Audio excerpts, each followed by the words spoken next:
Oh, can't you see we're running out of time? Gonna lose your mind if you think you're doing fine.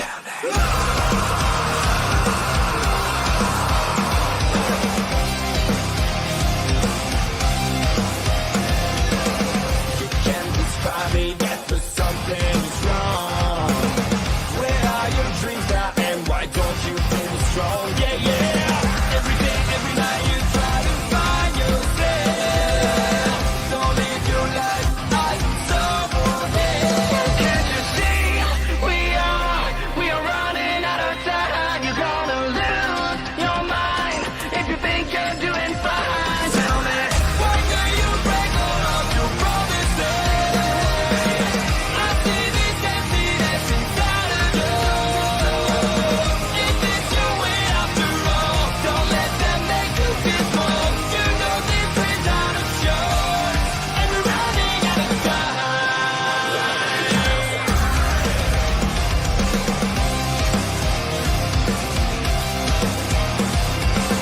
Nothing seems missing, but you're dead inside.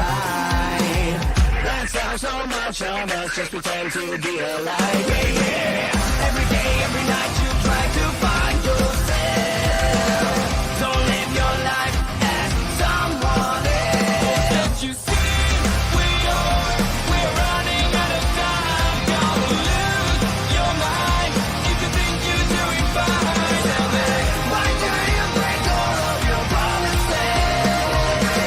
I see this emptiness inside of you. Is this your way after all? Don't let them make you feel small. You know these dreams are not yours, and we're running out of time. Don't you understand? Just stop to run away. You never feel the same when you find your way. Now that you understand, just stop to run away. You never feel the same when you find your way.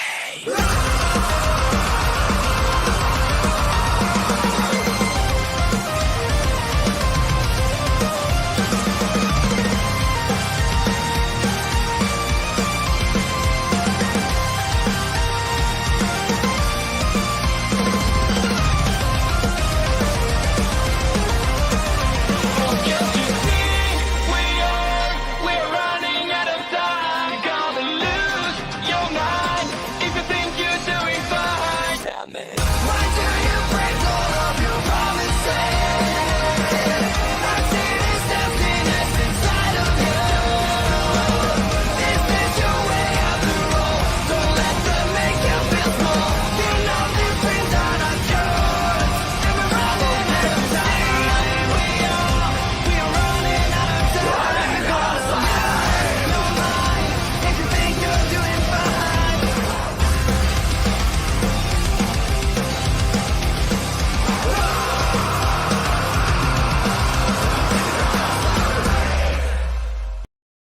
What's up, everybody? Welcome to EPPS 2021. I was trying to do something a little different, but it still has a bit of a delay in it, which sucks for YouTube. But I'm your host, Paramike. That gothic, lovely lady over there. She's the one and only. I'm Paralord. That's right. Welcome to EPPS 2021. Hey, our moderator's Gloria. here. Pop that in. There she is. Hey, Gloria. Well, thank you for joining us a few days after Thanksgiving. I know you guys are probably all stuffed with bird. I know I was. How about you? Oh, yeah. Been going through a lot. Last week, I wanted to go to an event that was here in town. And the way I read the website was that you had to register at 3 o'clock, which I'm thinking, well, it's all the people that's going to be in this holiday parade. And the festivities was going to kick off at 5 o'clock. Paralore and I left here about 4 o'clock, I believe. Uh-huh. Get down there at 4:30 because it's only a 30-minute walk from us. And the damn thing was already over with at 4.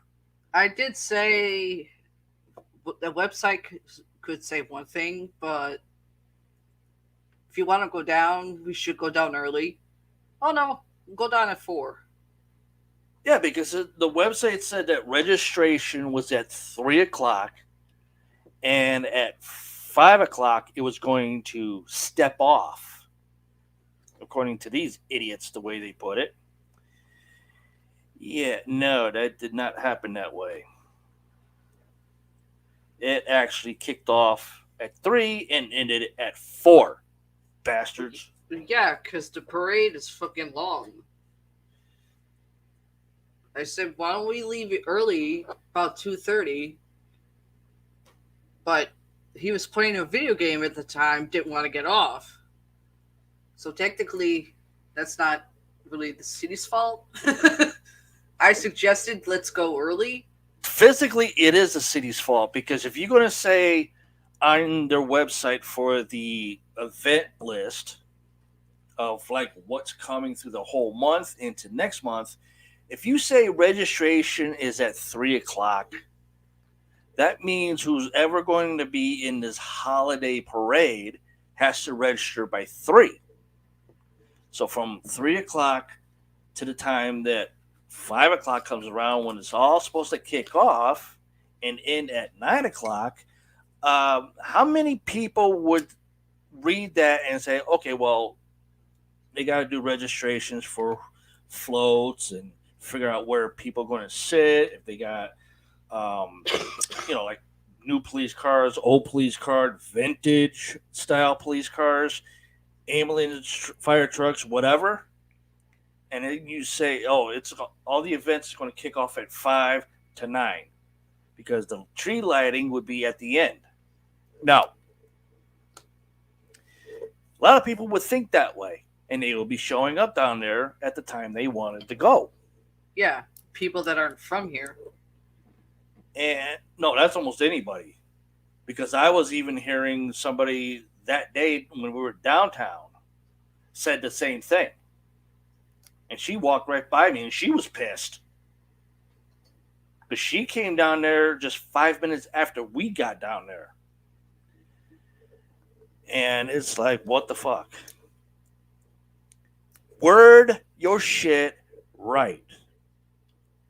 And then on the very top of it, after I checked it when we got home, the damn thing says the festivity starts at 2 and it ends at 9. So we have 2 to 9 on top for the title header. Then in the box of descriptions, it says registration at 3 o'clock, step off at 5. Mm. A lot of people would think the same way as I thought it was supposed to happen. No. I got screwed, so I couldn't take any video whatsoever, and I charged my battery up the night before, erased my SynDisk card, where I had a video on it that I was going to use for my other channel, but now I can't do it, and I was pissed. So when it comes up next year, I'm not going. I'm going to stay home. I don't go to those things anyway. I'm not. This might ruffle some feathers, but. Uh-oh. Uh-oh. When it comes to the holidays, I'm a Grinch. Oh, so am I. I would make the Grinch look like a sweetheart. That's debatable.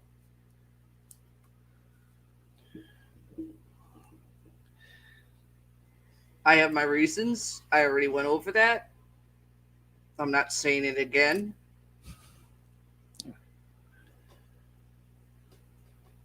It just pissed me off.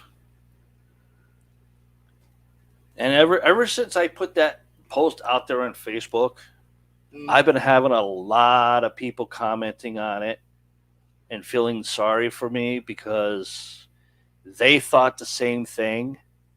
And they showed up down there around 5 o'clock, and there was nothing down there.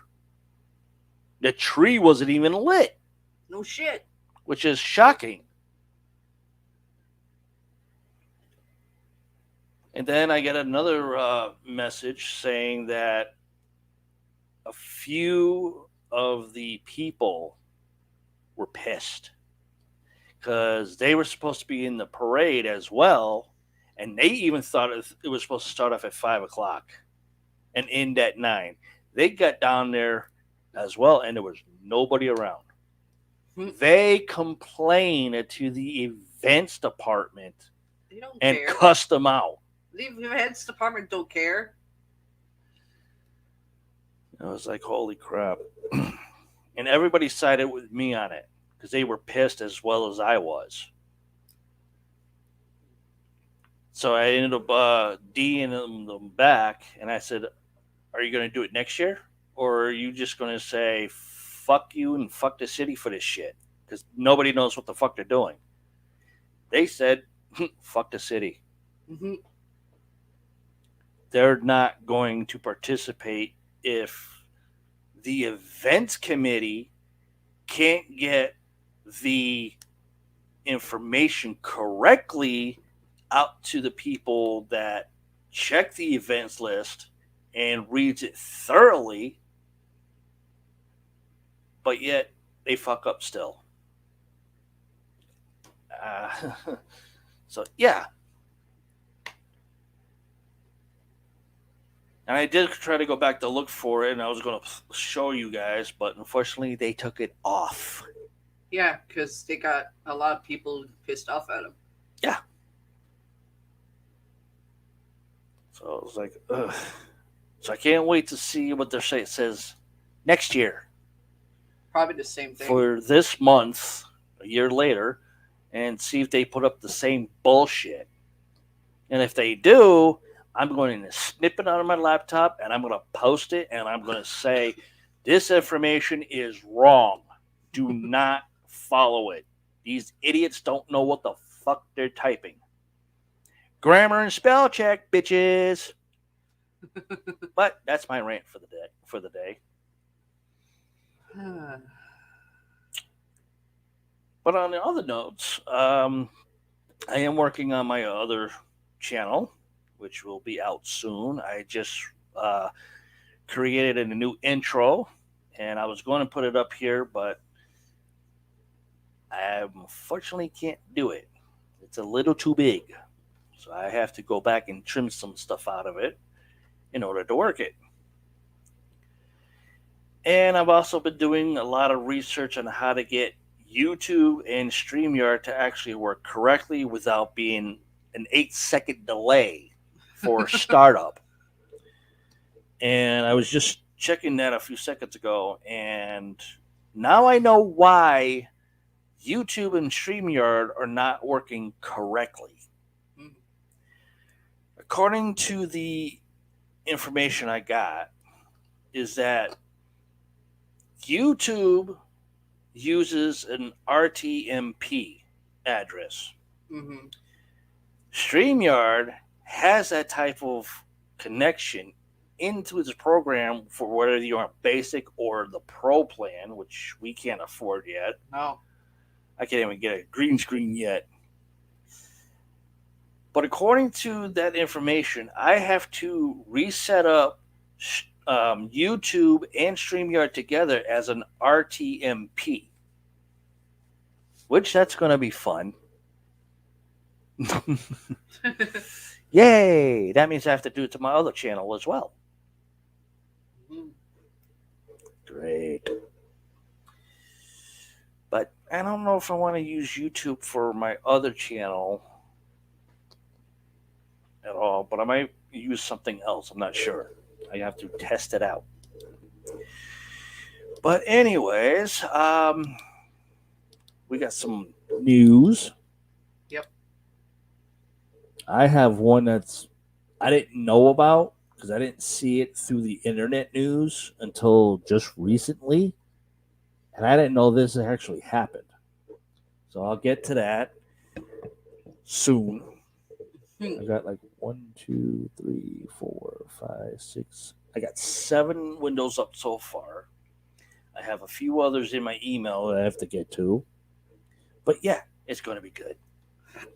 Plus, I think we're still working on um, herbs, I Yep. think. Yeah. Okay. I got some emails, some news. Uh-oh. Okay. One that I've always wondered, incubus and succubus. Yeah, crap.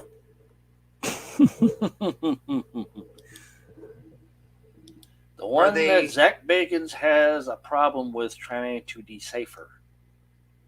well, he didn't know. He was confused. If you don't know, it's easy to get confused. Yeah.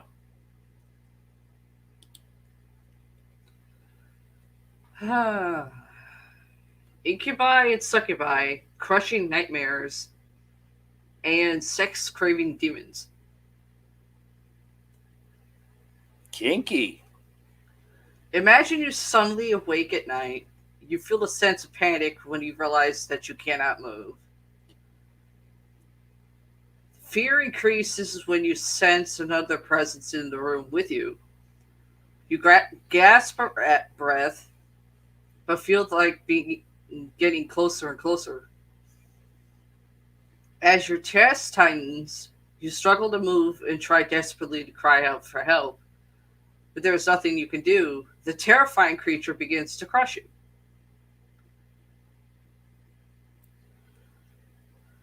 Known by many names around the world and over time, diverse cultures have spoken of vampire like demons. They're vampire like. That feed off of human energy and attack their victims at night. Two of the popular names in English for such entities is incubus, succubus. Demons who attack their victims by pressing down on them, often with sexually assaulting them as well. Incubus is said to be the male form of the demon and believed to assault women. The name of this demon comes from the late Latin, incubo, meaning nightmare, which has its origins in the Latin word incubrare, or to lie on. This description is well suited to what the incubus does to his victims. He lies upon or crushes them. They are supposedly very hard to send away once they have chosen a victim.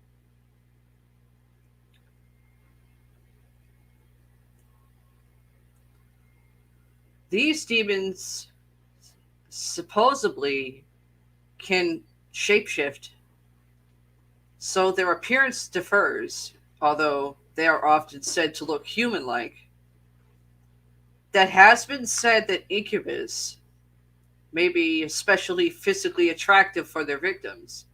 Some say that the demons do not have a real corporal form, but assume the appearance of a human via reanimation of corpses, the use of human flesh, or supernatural abilities that permit the demons to take on the shape of men who may be considered attractive and or known to the victims. Incubus have been written of in many texts and were especially popular in Europe during the Middle Ages. Unsurprisingly, these demons, and sometimes their victims, were also associated with witchcraft. The church proposed that the demons were fallen angels who were consumed by the insatiable lust for human women. With that in mind, some sources suggest that incubus prefer to prey on strongly religious women, such as nuns. Ew, I don't ew, know how ew. I don't know how true that is. I hope it's not true. Ew. Medieval folklore said there were 9 times as many incubus as their female counterparts, the succubus. Succubus from Spirit Bride or Light Under is the female form of the incubus demon. Accounts of these demons appear in ancient Akkadian, Sumerian, and Greek texts. The princess of the demons is called the Hiema. Succubus have often been described as exceptionally beautiful women, but sometimes with bat or other flying animal wings on their backs. As with the incubus, the succubus attack their victims at night and allegedly prefer religiously minded victims as well. Hmm.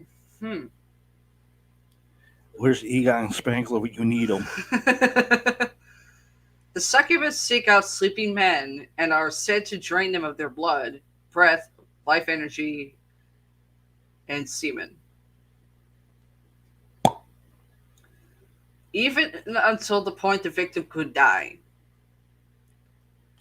Some resources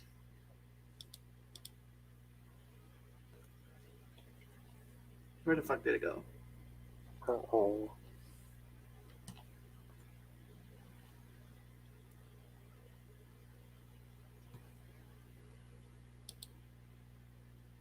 Hang on here. Technical difficulties. Okay, there we go. Some sources say that the incubus doesn't even need to be physically present in the man's room to attack. They suggest that succubus can simply enter into the man's dreams and absorb their vital energies that way. Normally, these dreams are also of an erotic nature, lead the men to experience deep sleep paralysis. Some legends say that succubus and incubus are two forms of the same demon.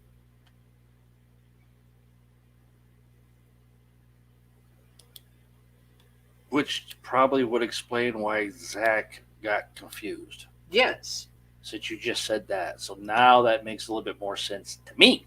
That and Humphrey, I don't think he knew the same either. Jesus said, "You ever heard of incubus haunting?" Yep. I do remember that.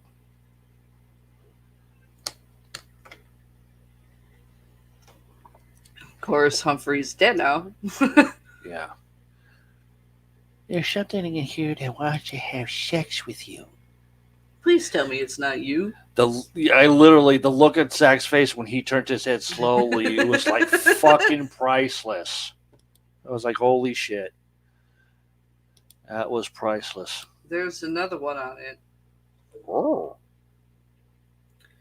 The idea of succubus and incubus date back as far as medieval and biblical times. The earliest writings date back to Mesopotamia. Mesopotamia? Thank you. Welcome. Circa 2400 BC. It was believed that a demonic creature claimed Lilu or Lithilu, Lulatu. Those were the words you had a hard time trying to decipher. Yes. I just did it. Demonic creature called Lilu or Lulatu. Female form, who ironically seduce men and women in their dreams. However, the actual title of succubus to lie beneath in Latin, and incubus to lie on top in Latin, were not applied to these mythical demons until medieval times. Throughout the 15th century, theologians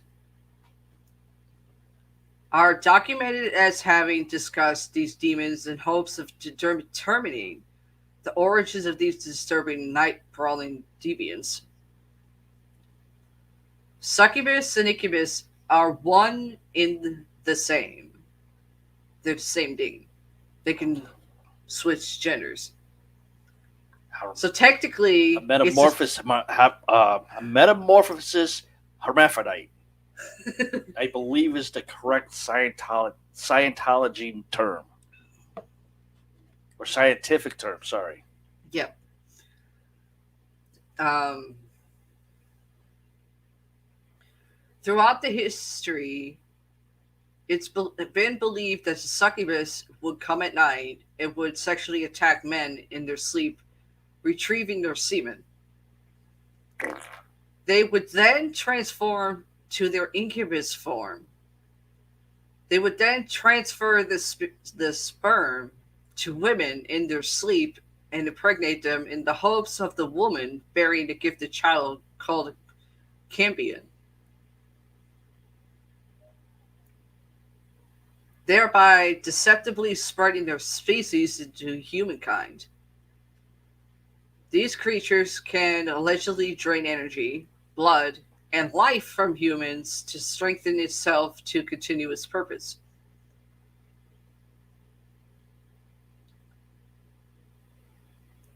The basic description of the succubus or incubus had remained very much the same early on, described as gargoyle like with wings and tails, horns, and scaly skin.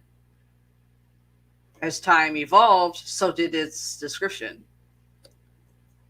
In the 18th and 19th centuries, its description evolved to more human like imagery. However, some people that have experienced a visit from the creature still describe it in its original animalistic form. Reports by people suffering from nightly visits have described the interaction as very physical, painful, and extremely real. They can describe the demonic visitor in extreme detail and recall being immobilized as the creature has its way. Upon its release, many victims show physical signs of an encounter and feel victimized and scared. Succubus are believed to purely mythological and folklore by psychiatrists, and occurrences have been treating patients suffering from these night visits by way of prescribing antipsychotic medications, even though many sufferers have known no signs of mental illness or any physical disabilities. It's believed in the medical community that these attacks are actually vivid and lurid dreams that occur during sleep paralysis. Sleep paralysis is dreaming while your eyes are open, but the brain hasn't fully awakened.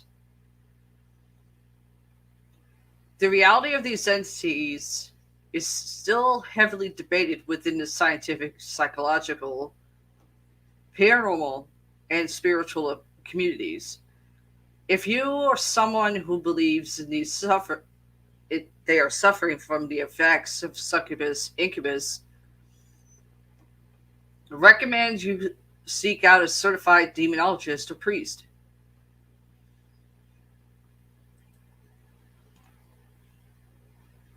There's that explanation.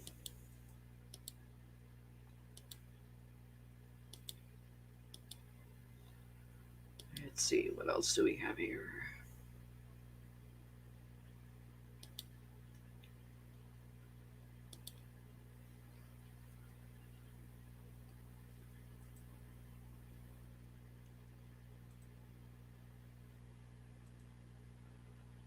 Okay. Well, from what I got from that explanation,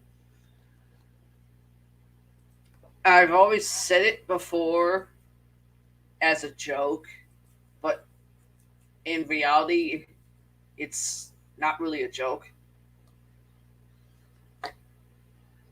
that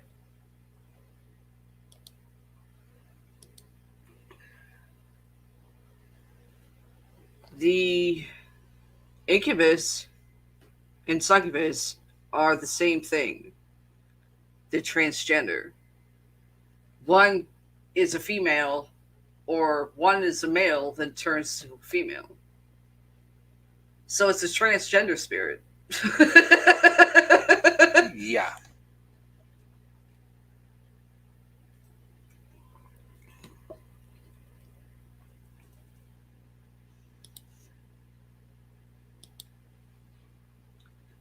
We got something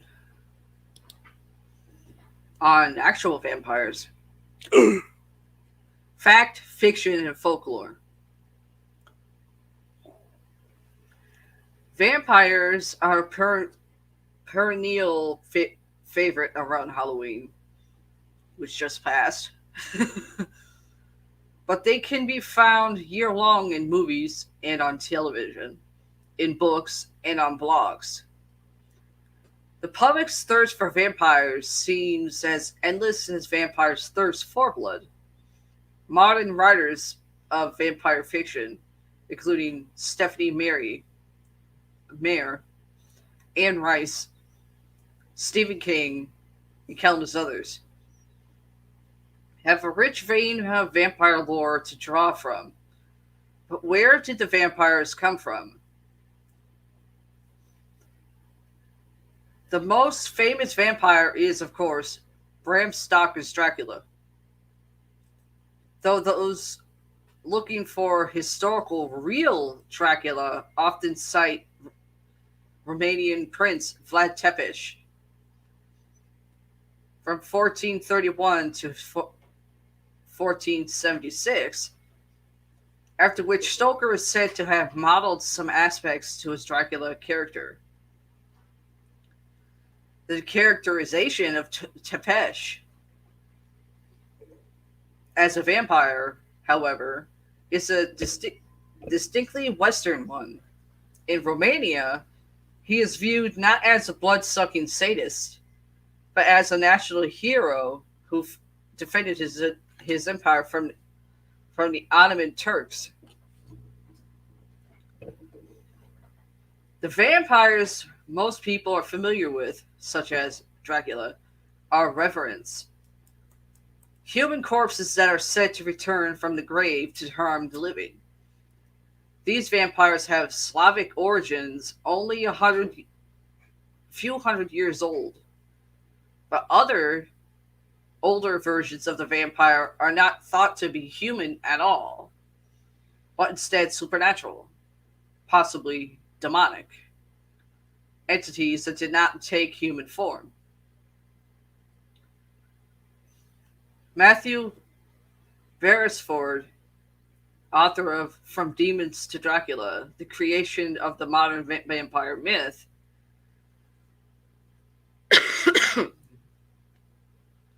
notes there are clear foundations for the vampire in the ancient world. It is impossible to prove when the myth first arose. There are suggestions that the vampire was born out of sorcery in ancient Egypt. A demon summoned into this world from some other. There are many variations of vampires from around the world. There are Asian vampires, such as the Chinese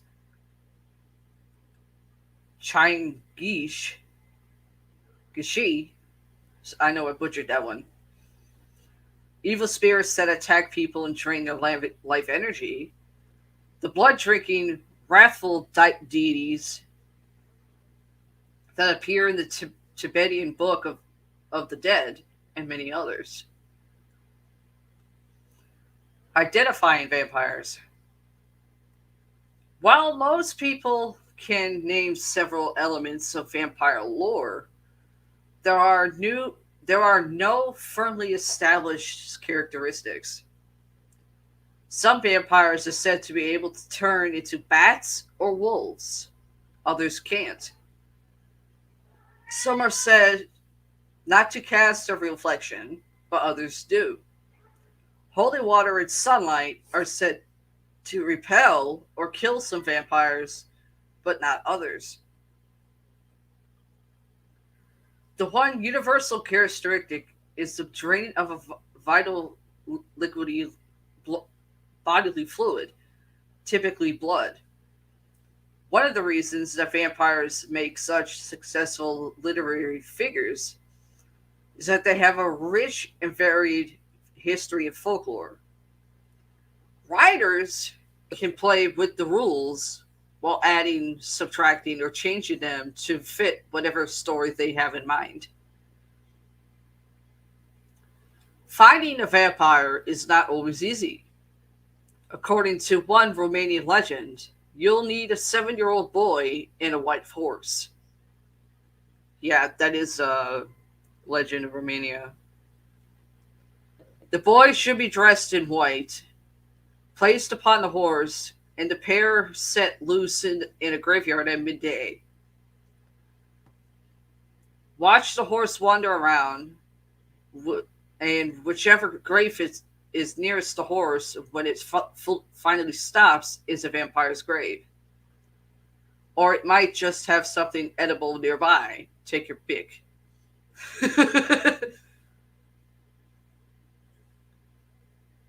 Interest and belief in revenants surged in the Middle Ages in Europe. Though in most modern stories, the classic way to become a vampire is to be bitten by one. That is a relatively new twist. In the book Vampires, Burial, and Death, Folklore and Reality,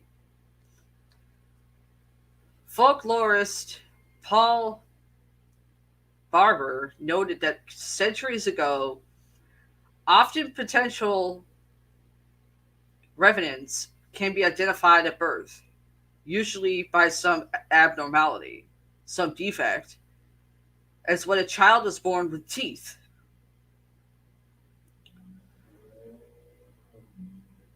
Similarly suspicious are children born with an extra nipple. In Romania, for example, with the lack of cartilage in the nose or split lower lip in Russia. When a child is born with the red cowl or amniotic membrane covering the head, this was regarded throughout much of Europe as presumptive evidence that it is destined to return from the dead. Such minor deformities were looked upon as evil omens at the time. Superstitious fuckers.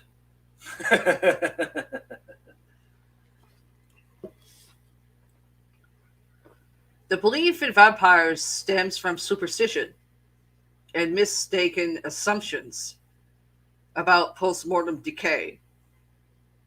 The first recorded accounts of vampires follow a consistent pattern. Some unexplained misfortune would befall a person, family, or town.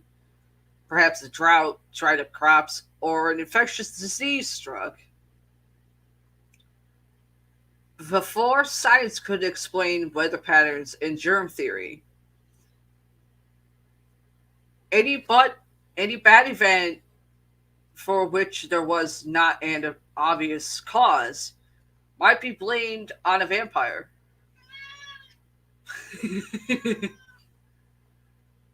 Vampires were one easy answer to the age-old question of why bad things happen to good people. Villagers combined their belief to something that cursed them with fear of the dead, and concluded that perhaps the recently deceased might be responsible, having come back from the grave with evil intent. Graves were unearthed, and surprised villagers often mistook ordinary decomposition processes for supernatural phenomenon. Do do do do do Phenomenon. do do do do do. Nah. Do do do do do do do do do do do do. Cha-cha. For example, though lay people might assume that a body would decompose immediately, if the coffin is well sealed and buried in winter,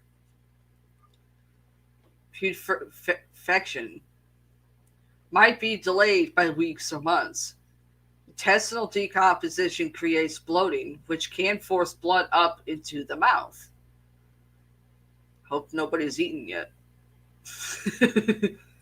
Making it look like a dead body has recently sucked blood.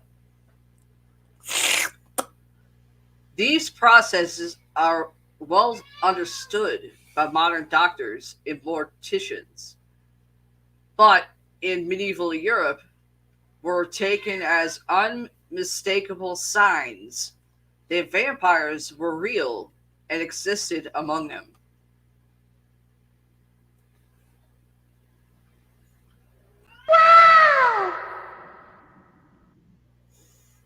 What are you bitching for, monkey? Yeah, that's our little one. Vampire defense and protection. Stuck there, but I need a refill. Okay. I'll let you do the story there. Okie dokie. Give it a large alarm.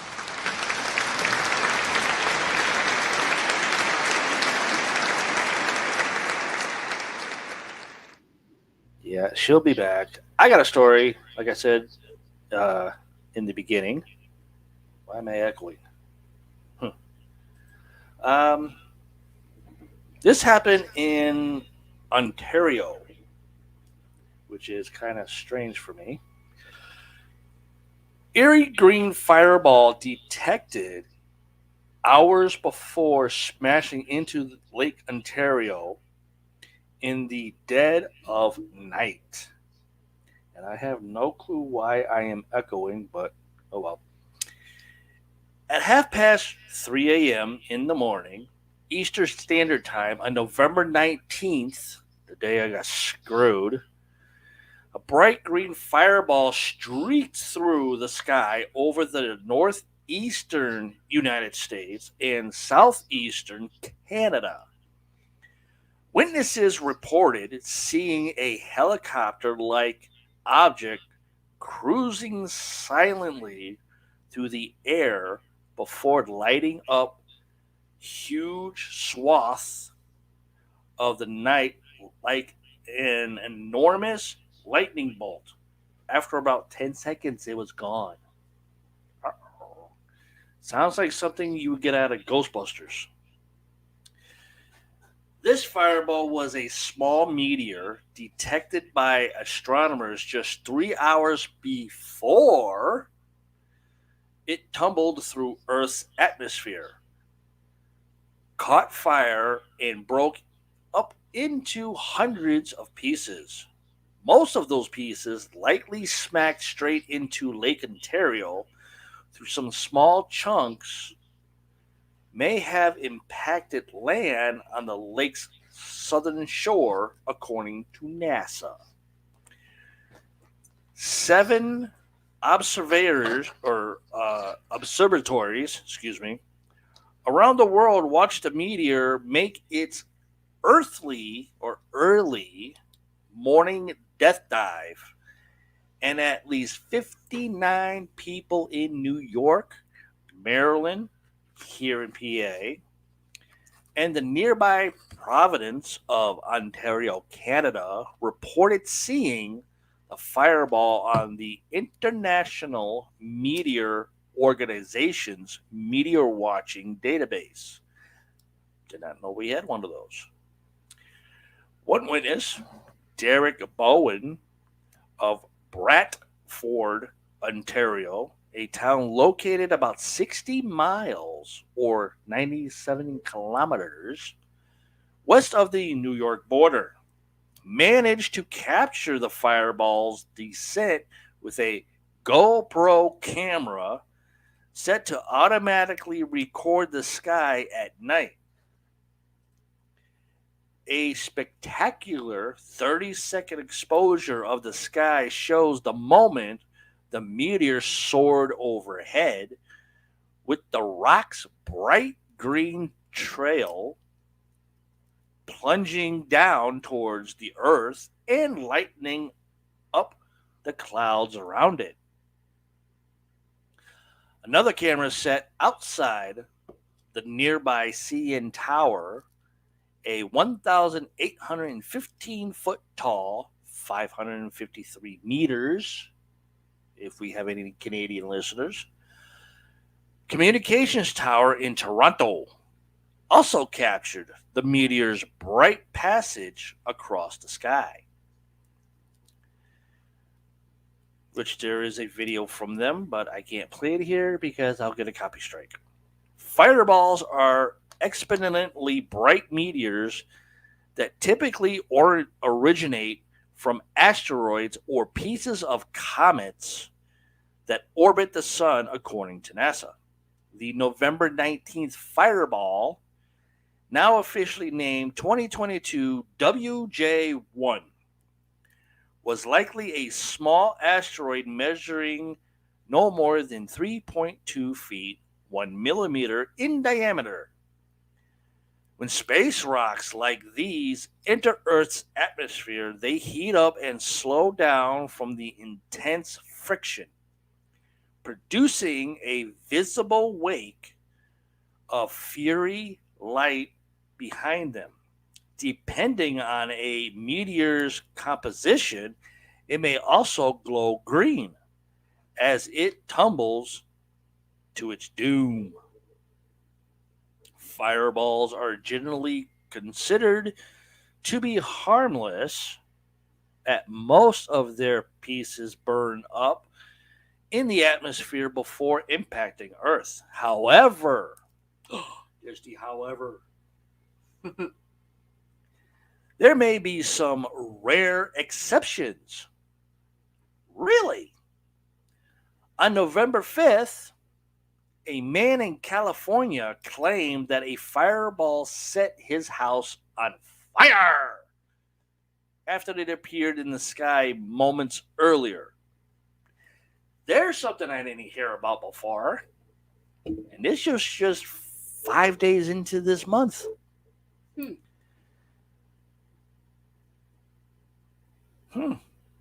Nuts. Experts from the California Department of Forestry and Fire Protections are still investigating the cause of the blaze. Holy crap. We're already 26 days in this month and they're still trying to figure it out. Something don't sound right with that mess. What do you think?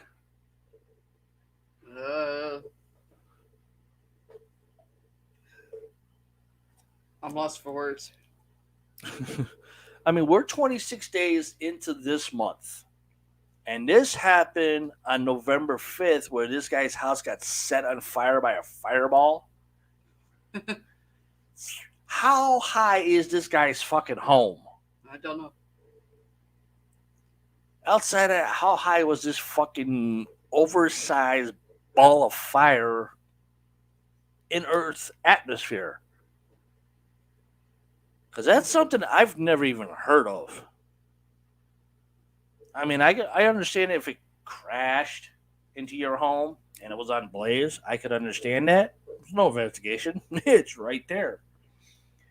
But flying over your house and your house catches on fire from the damn thing and they're still investigating it. People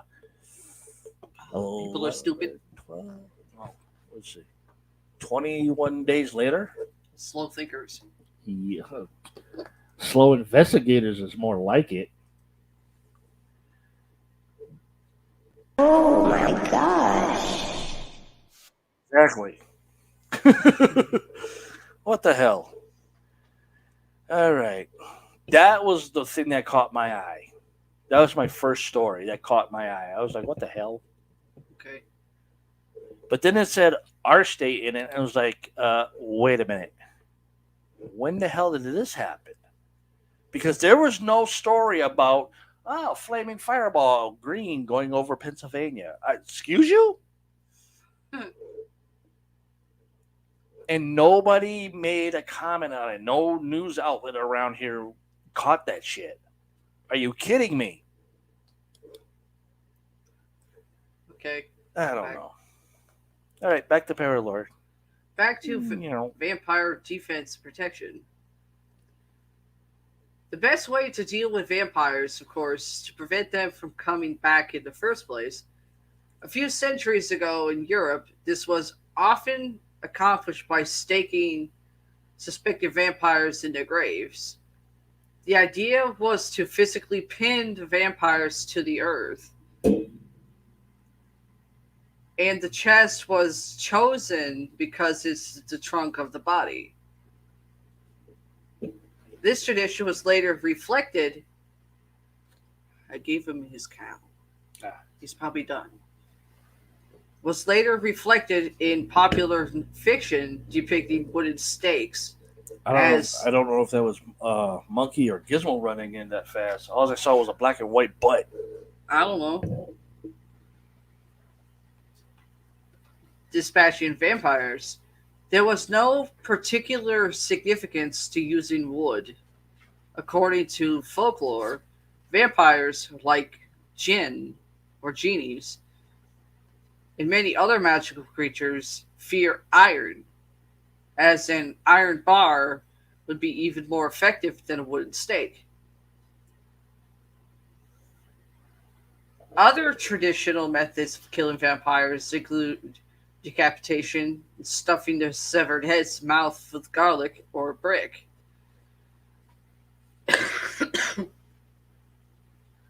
In fact, suspected vampire graves have been found with just such signs. According to a 2012 Life Science article, the body of a woman was found in a mass grave on a Venetian island in Nuovo Lazaretto.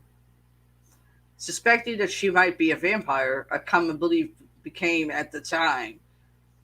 Gravediggers shoved a rock into her skull to prevent her from chewing through her shroud and infecting others with the plague, said anthropologist Medio Barini of the University of Florence.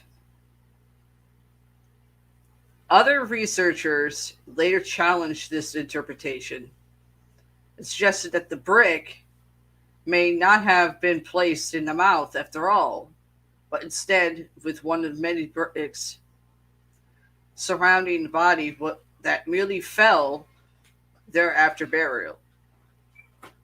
Further than burial reflected as accused vampire or not, other graves are much clearer. In 2013, archaeologists in Bulgaria found two skeletons with iron rods through the chests. The pair were believed to have been accused vampires, according to an article in Archaeology magazine. If your local villagers neglected to unearth and stake a suspected vampire and he or she has returned from the grave, there are steps you can take to protect yourself. The exact method varies around the world, but in some traditions, the best way to stop a vampire is to carry a small bag of salt with you. If you are being chased, then you need only to spill the salt on the ground behind you, at which point the vampire is obligated to stop and count each and every grain before continuing to pursuit. If you don't have salt handy, some say that any small granules will do, including birdseed or sand.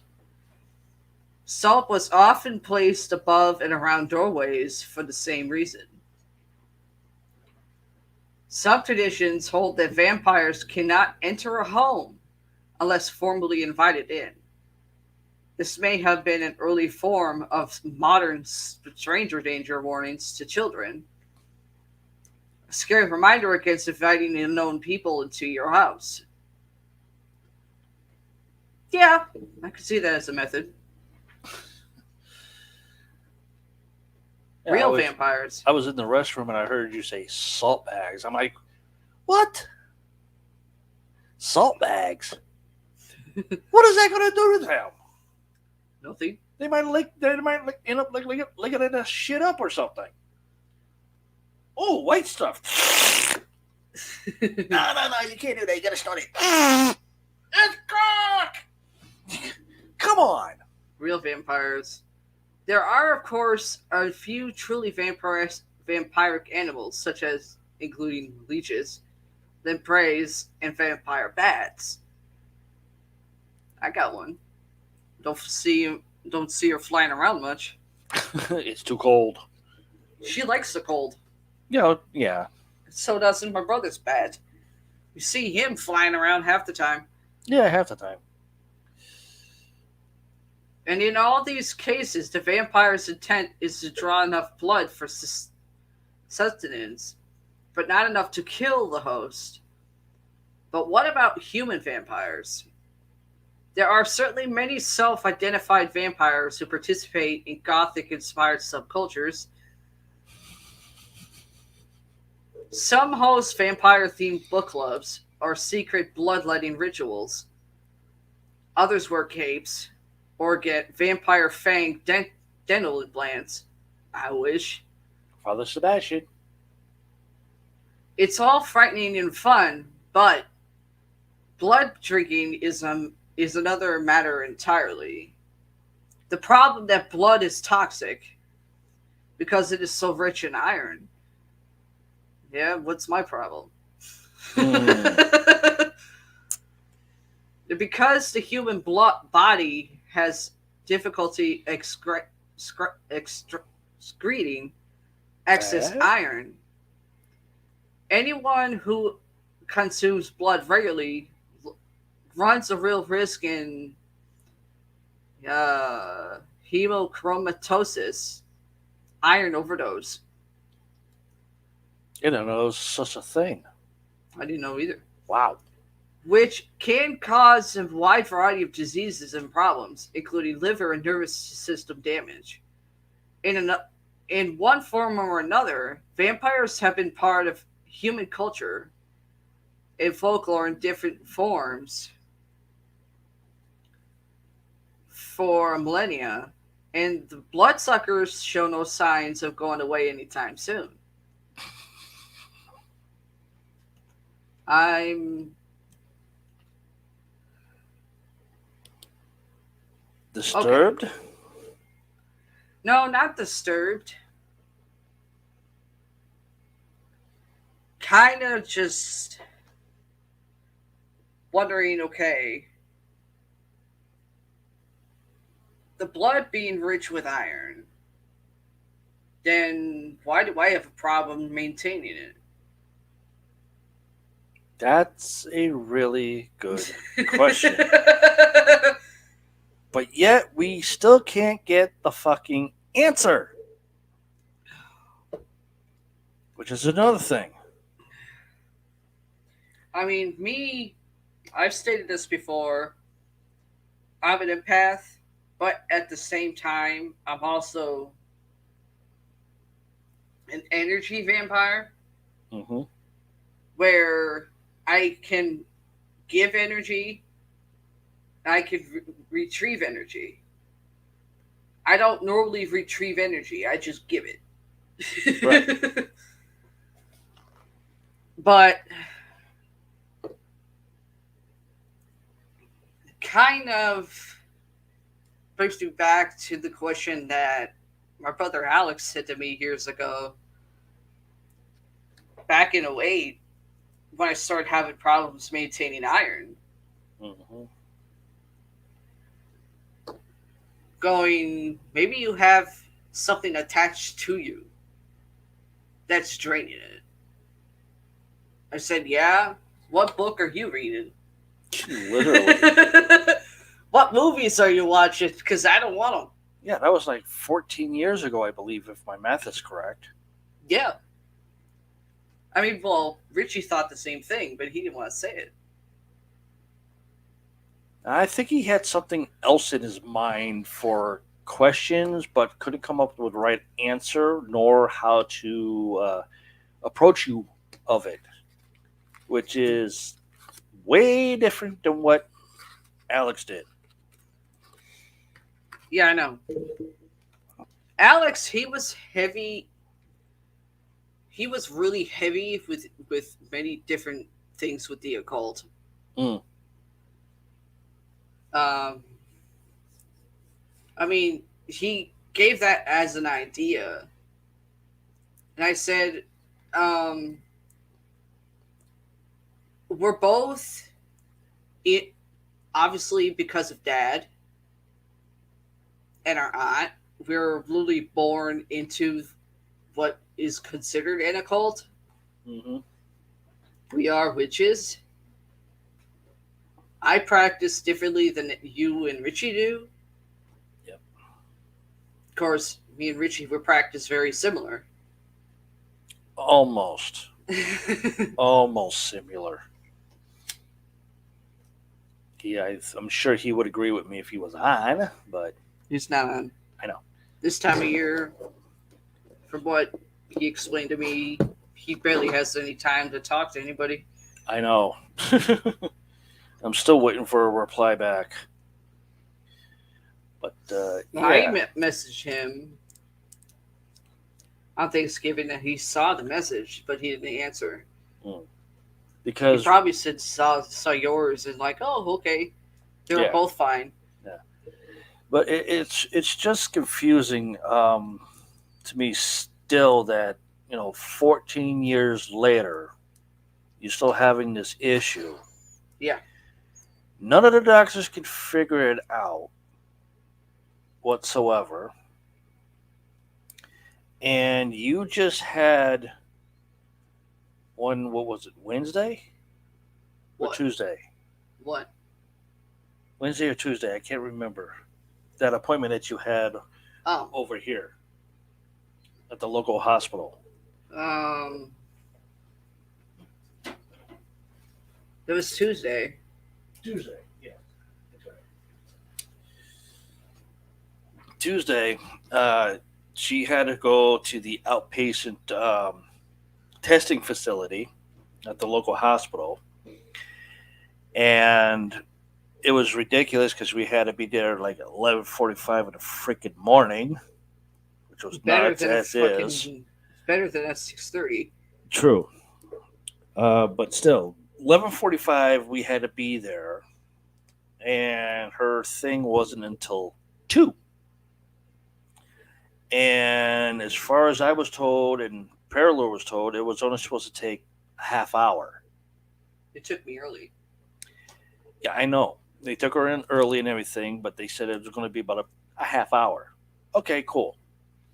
I can go in the back after they took her to do whatever. Go outside.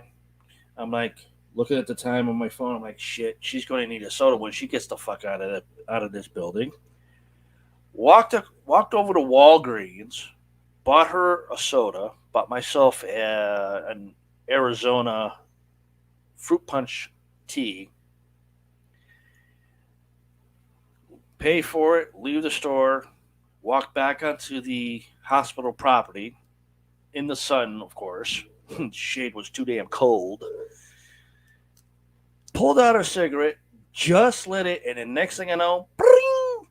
Oh shit, my phone's going off. I see the hospital's name. I answer it. She's all done. She's awake. A lot quicker than. The fuck? I just left her like not even 2 minutes ago. It took me a minute to go to the store, a half a minute to get 2 things, pay for it, walk out, another half a minute to walk back across the street, pull out a cigarette, which is like 3 seconds, light it, 2 seconds. Bring! What the fuck? She's all done. How?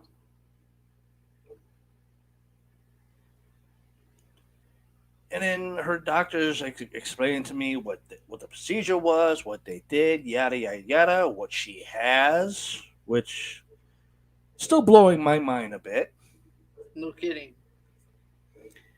And I'm like, okay. And he's asking me other things, what I call Elmo. Everybody else calls it the treacherous redness, No, it's or actually called the once a month roommate. that too. I mean, there's a bunch of names for that. I call it Elmo. Other people call it the Red Terror. Everybody calls it the fucking once a month roommate. And he's going through all this and asking me so many different questions. I'm like, well, as far as I've known, she would last a week. Yep. And ever since 2008 came around, I'd stop at like for some on reason, fifth day. oh, when 2008 came around, because you would last a week. Yeah. Probably, females are always different with the Red Terror, the monthly roommate, Elmo. Probably would last a certain amount of days or a certain amount of weeks. Depends on how the body is. And you start having iron problems in 2008. Here it is Yep. 14 years later, still having the same fucking problem. Uh-huh. And I'm explaining to this doctor, it's like, well, can this be caused because, she has her once a month demonized red juice causing what else she's having? Yeah. Ulcers. Yeah, she's got two. I'm like, what the fuck? After I asked that question, he goes, well, she also has two ulcers too. I'm like, what the fuck? How do you go from one question and telling me, oh, she's got two ulcers, without answering my question first about this? Your guess is as good as mine. I'm like, I'm thinking in the back of my head, this motherfucker's an idiot. I have to go back and do it 2 months. I can say fuck you. I'm like, what the fuck? And I'm like, okay, could this now he's got me fucking off of one question and then onto this question of ulcers. I'm like, okay, is her medication causing this? Is it the fucking monthly roommate from hell causing this? Because she lasts now, instead of a week, she goes 6 days. Is this what's causing everything in her fucking body to go, bah? He's like, no. It's typical in somebody after they get to the age of 40. Sometimes it happens a little bit earlier. Like when you have your first roommate. It can start at age 11 and end up until you croak. Oh, yeah. Okay. I kind of understood that mess. And I'm like, oh my God. So it's like, okay, now do I have to change her food, change what she eats, take something away, take multiple things away? No, she can still eat what she likes. It's not a problem. But due to the fact that she has two ulcers, you have to cut out a few items. I'm like, what the hell are those? Anything that has oil in it, got to cut it out. Sorry if we cook with oil. Oh, I'm sorry, Doc. That's how we cook. And I'm thinking about myself pulling a fucking Bill Engvall here on the phone, standing outside of the goddamn hospital on the side where I have to be, thinking about pulling a Bill Engvall out, but then I couldn't do it. I'm like, well, Doc, look, I have pasta at the house that she loves. She loves the way I cook the pasta. Okay? I have to cook with oil into the pasta. Yeah, that's how it cooks quicker. And he's like, well, you're going to have to cut that out. I'm like, then how am I going to cook pasta? Just in fucking water? That's it? No, you go sprinkle a little salt in it. Okay, I did that one time. It didn't come out right. No. Actually, no. Okay, 2 times. The first time I did it, I was in Warren, Massachusetts with a good friend of mine. And him and I wanted to make dinner for the family. He left me in the pasta duty cooking aisle of the kitchen. Like, okay. I'm looking through all the cabinets. I'm like, hey, you have no oil. What the fuck? You have no cooking oil. What the hell? He says, oh, no. We don't use that. So what do? Melt butter? No. Was that what I thought it was? He says, yeah, it's salt. That's how we cook pasta. Okay. I'll give that a shot one day by myself and see how well it comes out. Mm-hmm. Of course, I couldn't eat pasta because I had a freaking tooth that killed. Mm-hmm. I had to eat fucking mushy food. And then I tried it with her, and it came out nasty. It came out clumped together. I'm like, what the fuck? It's like, never do that again. So it's like, okay.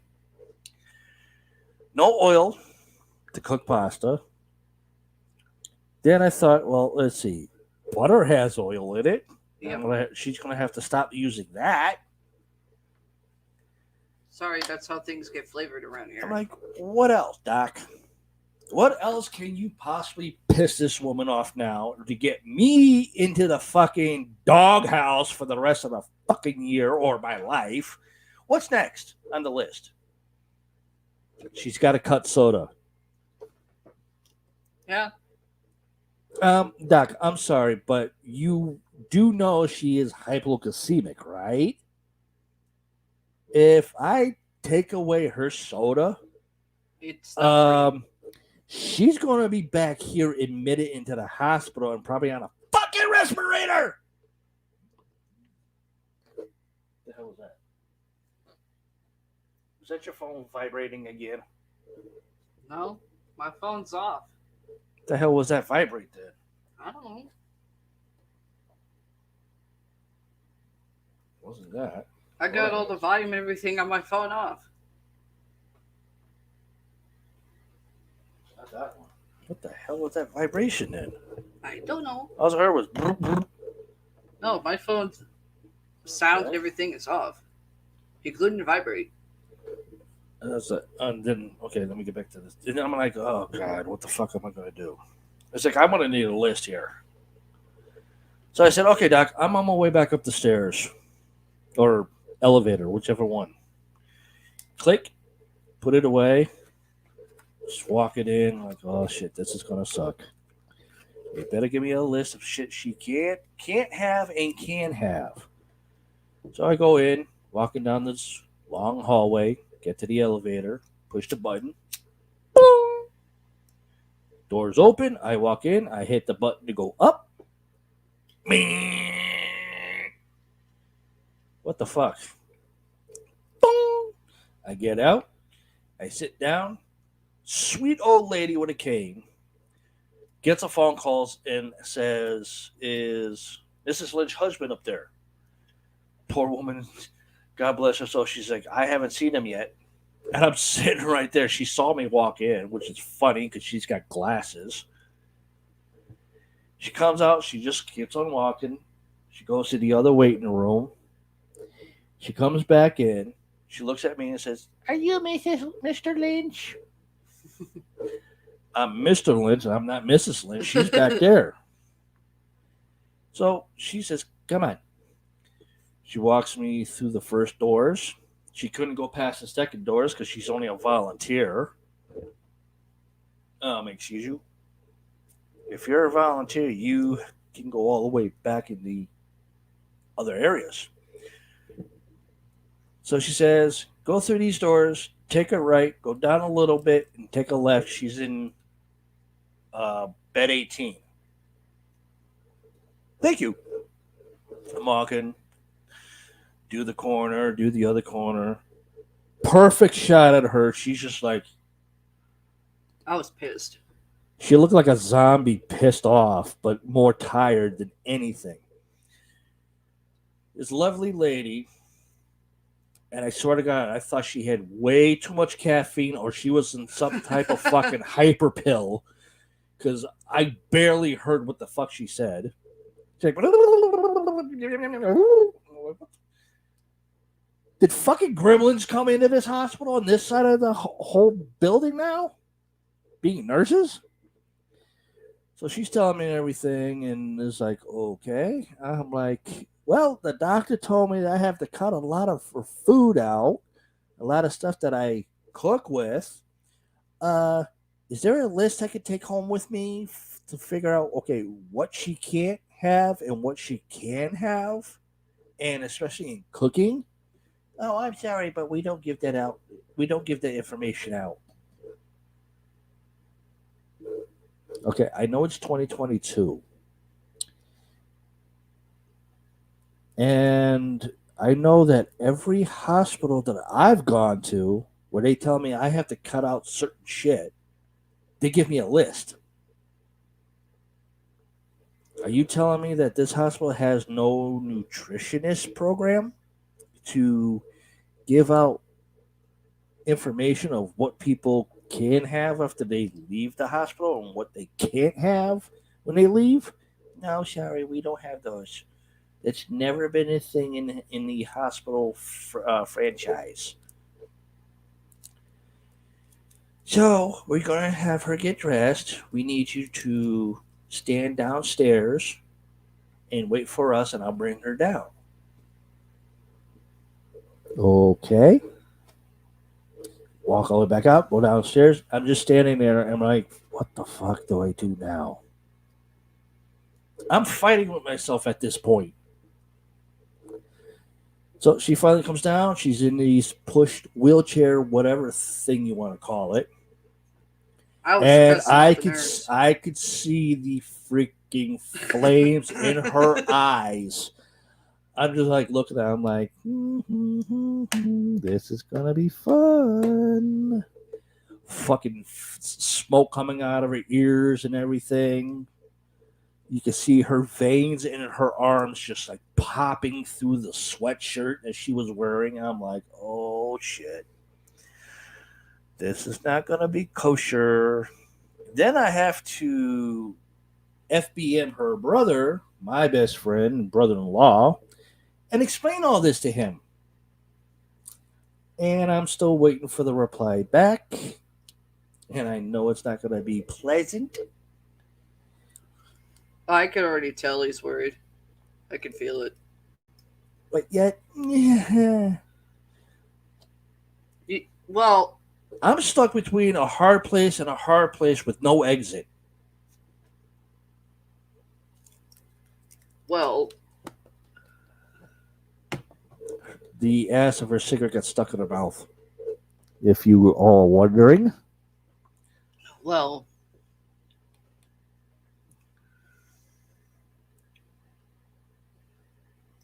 the butter,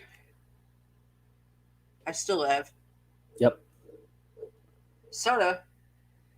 Which she's drinking. That's basically a double fuck you to the doc. Oh, yeah.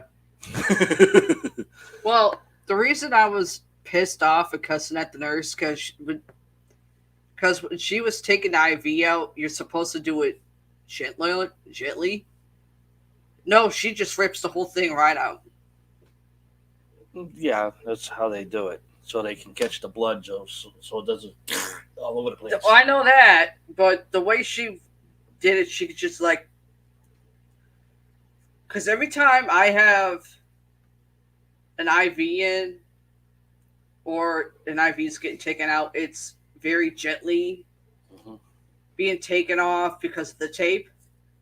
No, she just rips the fucking tape and yanks it out of my fucking arm. I'm like, where the fuck did you go to fucking nursing school? Probably up the road from here. No. Oh, I went to Boston. When Okay, I know I have to come back here within a week for a colonoscopy, which I'm still shocked that I have to go through it because I'm a female. They're not fun, I can tell you that. I've had one. They want me to come back? Nope. Um,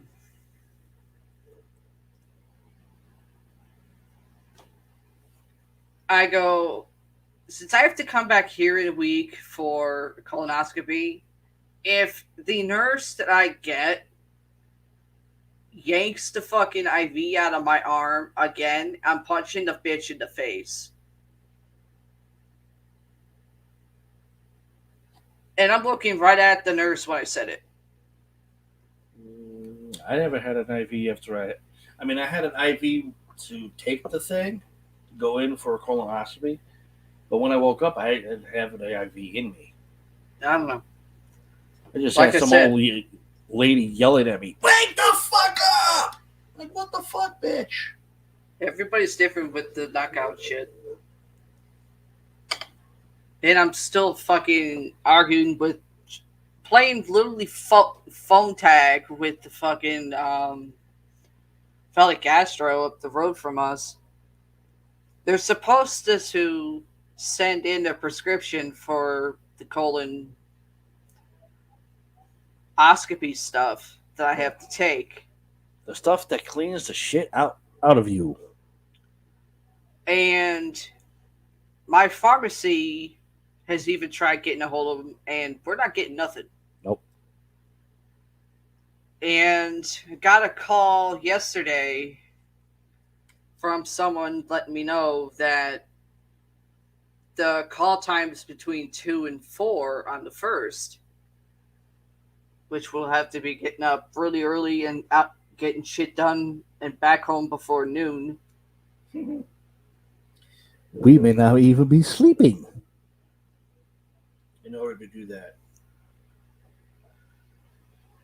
And I explained the situation. She said, I would try to keep calling. Some medical places, when there's a holiday, like right dead center of the fucking month, they don't call back until the following day, which would be Monday. I went, yeah, well, this colonoscopy thing is next week. And I'm not trying to have to re-fucking schedule it. She goes, no. What happens is, the hell was that?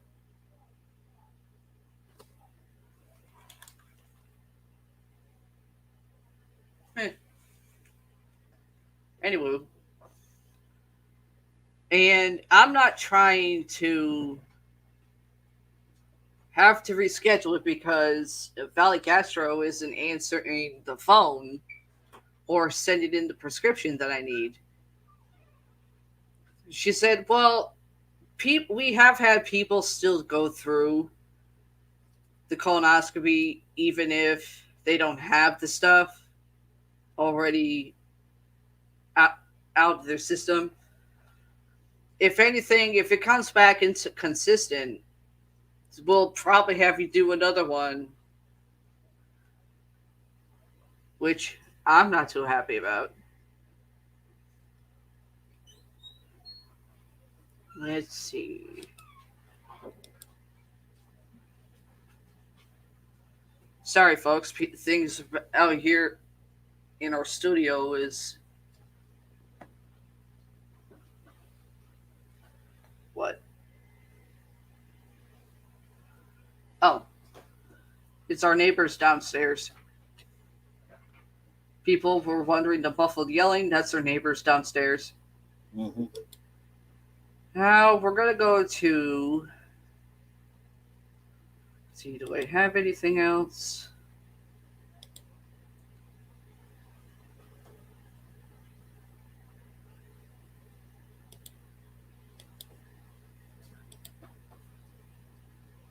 I did that one already.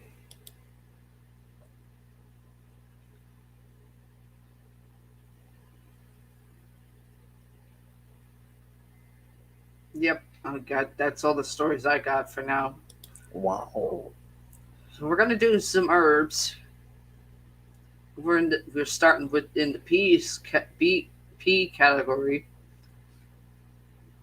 Palm. You know the stupid. No, well that's spelling, but it's the freaking leaf. For Palm Sunday, which I believe is in April. Yep. Fertility, focus, potency, and divination. Pale, Palo Santo. If you feel you have been cursed, rub this herb on your body and then bathe in it. Pansy, Makes me want to scratch. love, divination related to love and relationships, and rain magic. Papaya, that's a fruit. Wait, pansy? Yeah. That's what you call somebody that's a wuss. It's Yeah, also pansy! a flower. It's also a flower. I never knew it was a flower. Yeah, look it up. To be honest with you, I never knew it was a flower. I heard the word pansy so much times. It's usually somebody calling somebody that. You pansy! Oh, that's something Richie called Alex half the time. Every time they got into fist fights. Let's go, you pansy. Papaya, which is a fruit that you can eat. Hang twigs of papaya wood over a door to keep out evil. Eat papaya with a loved one to intensify your love. Okay, I'm not going to turn my notes down on that. Mix papaya leaves with mandrake and burn or use in the bath to reverse hexes and jinxes. Paprika. I do believe papaya is also like in shampoos, conditioners, soaps. Yeah. I think it's also a lotion. I think papaya is in lotions too. It's more for bath, and you can eat it, obviously, but for use in a bath for like soaps and stuff, that would something you would have to get online. Because in the grocery stores, I haven't seen anything that has papaya in it for shampoo or soaps. I think it's probably one of those more expensive ones that costs like $45. Paprika, which is a Yuck. spice, used to add energy to any spell or mixture. Throw in someone's yard to cause them problems. Hell, if I knew that, I would have done it to somebody already. Also called African pepper, bird pepper, chili pepper, goat's pod, grains of paradise, red pepper, sweet pepper, Tabasco pepper, Zanzibar pepper, and capsicum. That's one way too many peppers. That's gotta be like the atomic bomb pepper. Mix it in with the other ones all the way up to the ghost pepper. Holy shit. Yeah. Papyrus for protection. Parsley, which is an herb that you cook with. Calms protects the home, draws prosperity, financial increase, and luck, restores a sense of well being, used in spells to increase strength and vitality after surgery or illness, used in amulets or other magical workings to help yourself out of a rut, eat to provoke lust to promote fertility, place on plates of food to guard against contamination, useful for bath magic to purify and misfortune. Mix with jasmine and carry in your shoe to make you more attractive to the opposite sex. No. No, the last one, no. Parsnip, which is also a vegetable, and I can't stand parsnips. For male sex magic. No. Passion flower. Magical uses include attracting friendship, prosperity, and heightening libido. Okay, attracting friendship, I'm not turning my nose down on that because my brother Richie actually used the passion flower one time. And it actually worked because he and I are closer than before. Carried to bring great popularity and attract new friends. See, ones that attract for friendship, whether it's actual friends or you have a strong friendship with a loved one of your relatives, those actually do work.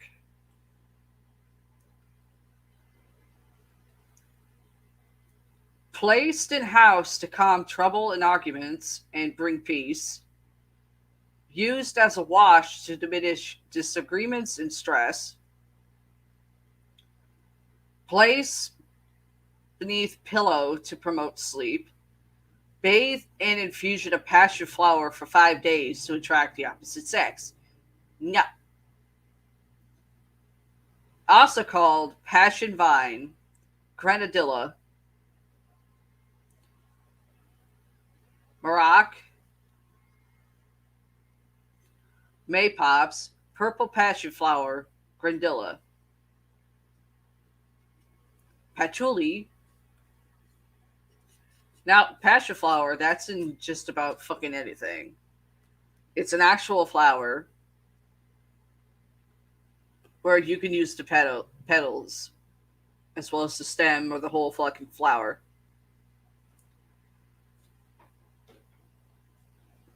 You can bathe with it. It's in shampoo, soaps, body wash, bath oils. Of course, the bath oils you have to get online because I haven't seen passion flower for a bath oil.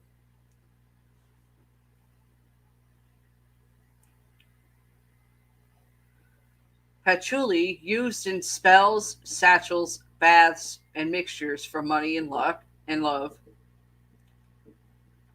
Put in the wallet or purse to draw money. Placed in a charm or used in incense for fertility. I think we have some incense that have patchouli in it. I think. Unless I used them all, I don't know. Helps to ground you and bring your consciousness back to the physical level. Burn to bring business growth. Also called patchouli or puchapat.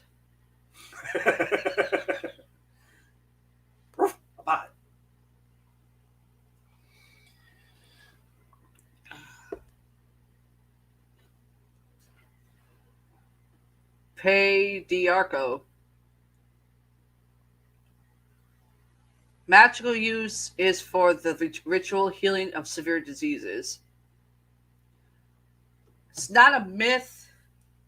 So I don't know where you can get that. Probably online.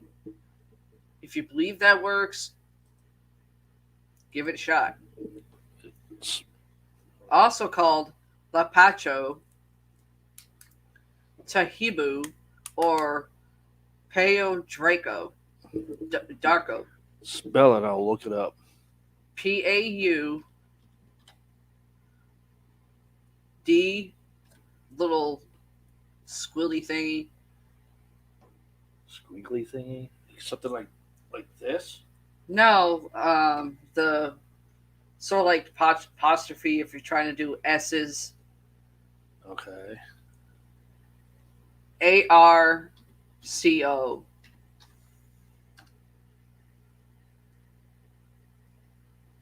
Okay. Uh, it's a bark vitamin. Okay. It's an oil, Yep. and what the hell is this? Hang on. It comes in. What the hell? Get out of here. Comes in a uh, like a big bottle. Yeah. It's called Inner Bark, which is um, veg caplets. Ugh. What's this one? It's also a medication for teas, Yeah. which you can actually buy. It's caffeine free. It's an herbal tea, Yeah. so you can get that as well. Of course, you wouldn't want to know the price for a 3-pack. No, I don't. Holy shit! And you can find that at Walmart.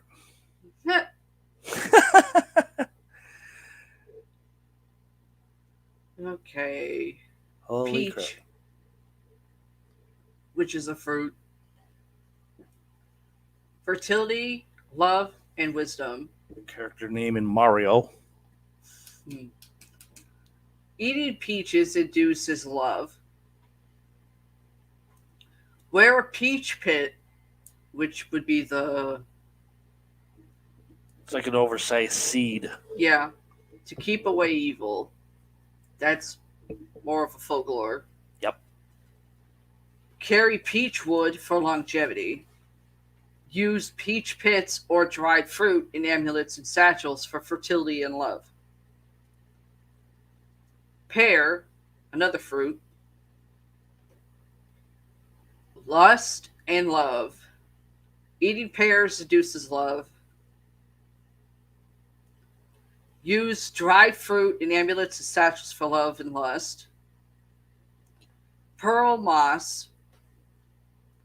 Sprinkle across the doorway of a home to allow only good spirits to enter. Peas, which is a vegetable that you eat for money and love. Peat moss, protection. Pecan or pecan, Either way, people say it. which people eat. Associated with employment, success, job security, and career matters. To ensure that you do not lose your job, shell a small amount of pecans or pecans. While eating them, slowly visualize yourself working and enjoying your job. Take the shells to work and place them where they won't be found or removed. Good luck with that. Penny Royale. Sounds like a bad casino. It's Penny Royal, but more fancier Penny Royale. Yeah, I know. Sounds like a bad casino and a bad James Bond movie. Magical uses include peace and tranquility, carry to avoid seasickness, or for physical strength and endurance. Seasickness. Don't play the music. Rock the boat. That would really get you seasick. Warn to bring success to business, used to rid the home of negative thoughts against you. Carry when dealing with negative vibrations of any kind. Place on a candle before or during uncomfortable meetings. Also called tickweed, squaw mint, stinking bomb, thickweed, mosquito plant, squaw bomb, lurk in the ditch, or run by the ground. Peony, protection from hexes and jinxes, good luck, good fortune, prosperity, and business success. Hang in the home or car for protection. Used to attract fairies. The ones with the wings. Can't believe we're still getting emails on fairies. You mean wings? I think I have a story of that one. Hold on. Used in rituals to cure or reduce lunacy. Yep, I have a story about that one. Warning, while the flowers and petals have the positive qualities enlisted, the seed is called jumpy bean and is known for promoting dissension and strife. Pepper, black. People actually cook with it.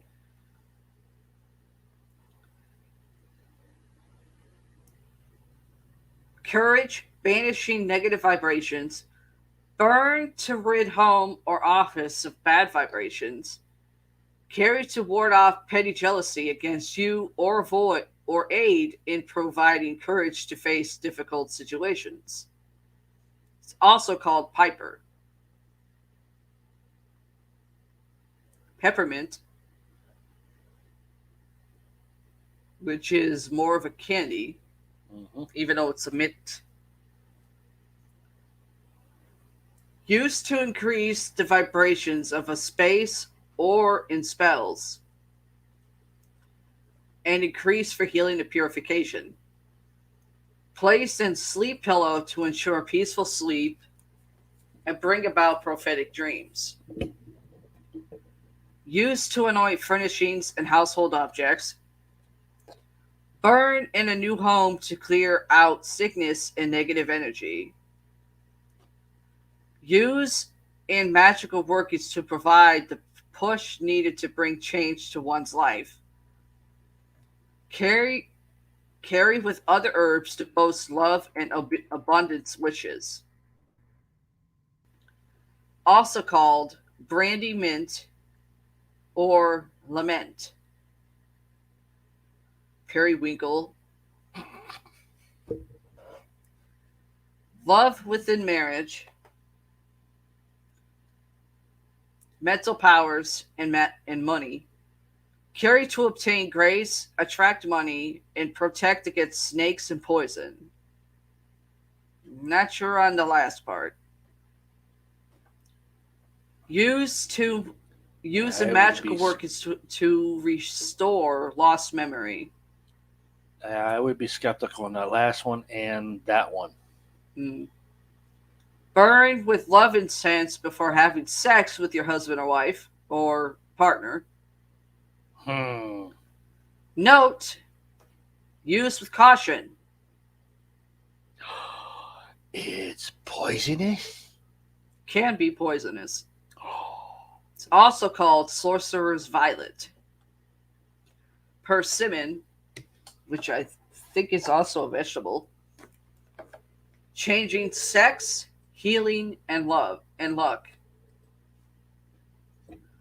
Pettigrain for protection. Pakiki draws comfort, prosperity, success, and well-being. Pimento for love. Pimpernel. Is persimmon spelled Presimmon? Yep. Okay, I just pulled that up, and it looks like a messed up tomato. I know it does. I mean, there's 5 American persimmons trees called. Hang on.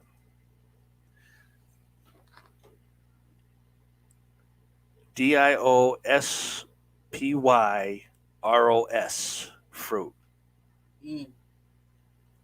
For that one, you can find that on Etsy.com for $3.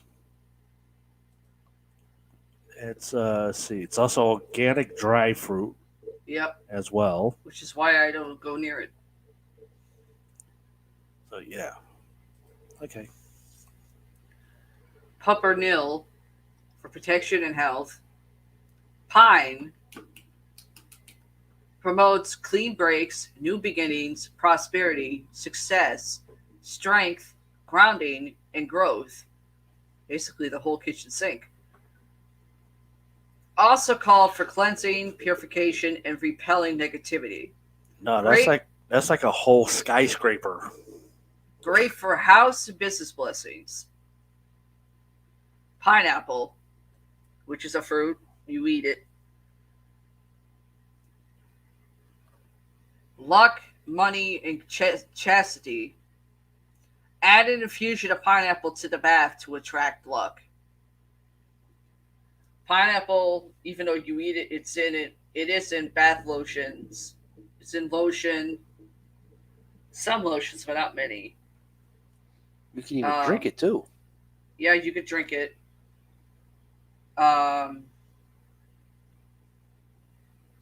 There are some bath soaps that have pineapple in it.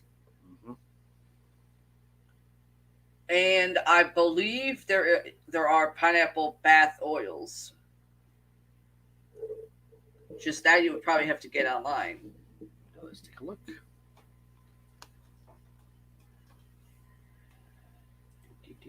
Go to images. Oh, there we go. My light did not want to work. Huh? Said my light did not want to work. Let's see.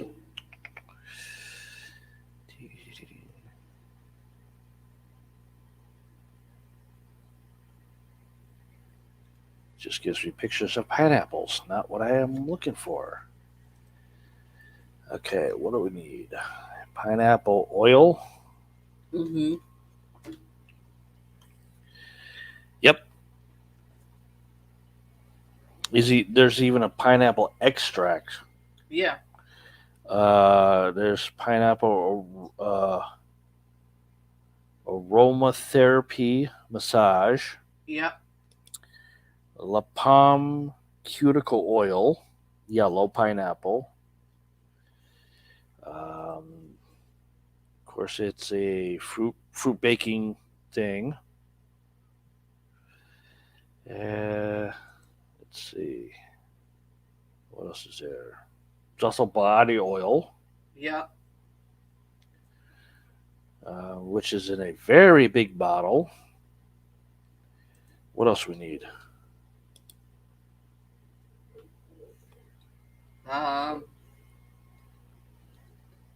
It's mainly for bath stuff, which you already just mentioned. Okay. Pink root for healing, also called Indian pink, Maryland pink, wormgrass, wormroot, or star bloom. Pink rosebuds, divine, emotional, and thinking love. Start with these to build a long-lasting relationship. That means someone in your immediate family, not trying to make someone fall in love with you. Pistachio, peanut, Yuck. can't eat it.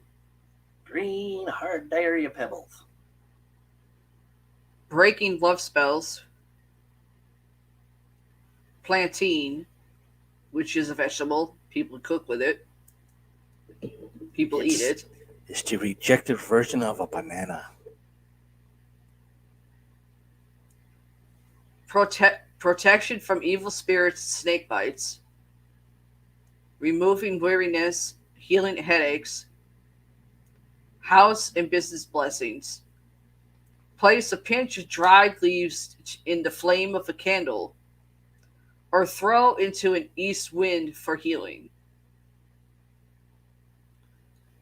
Hang plantain leaves in the car for protection from evil and jealousy.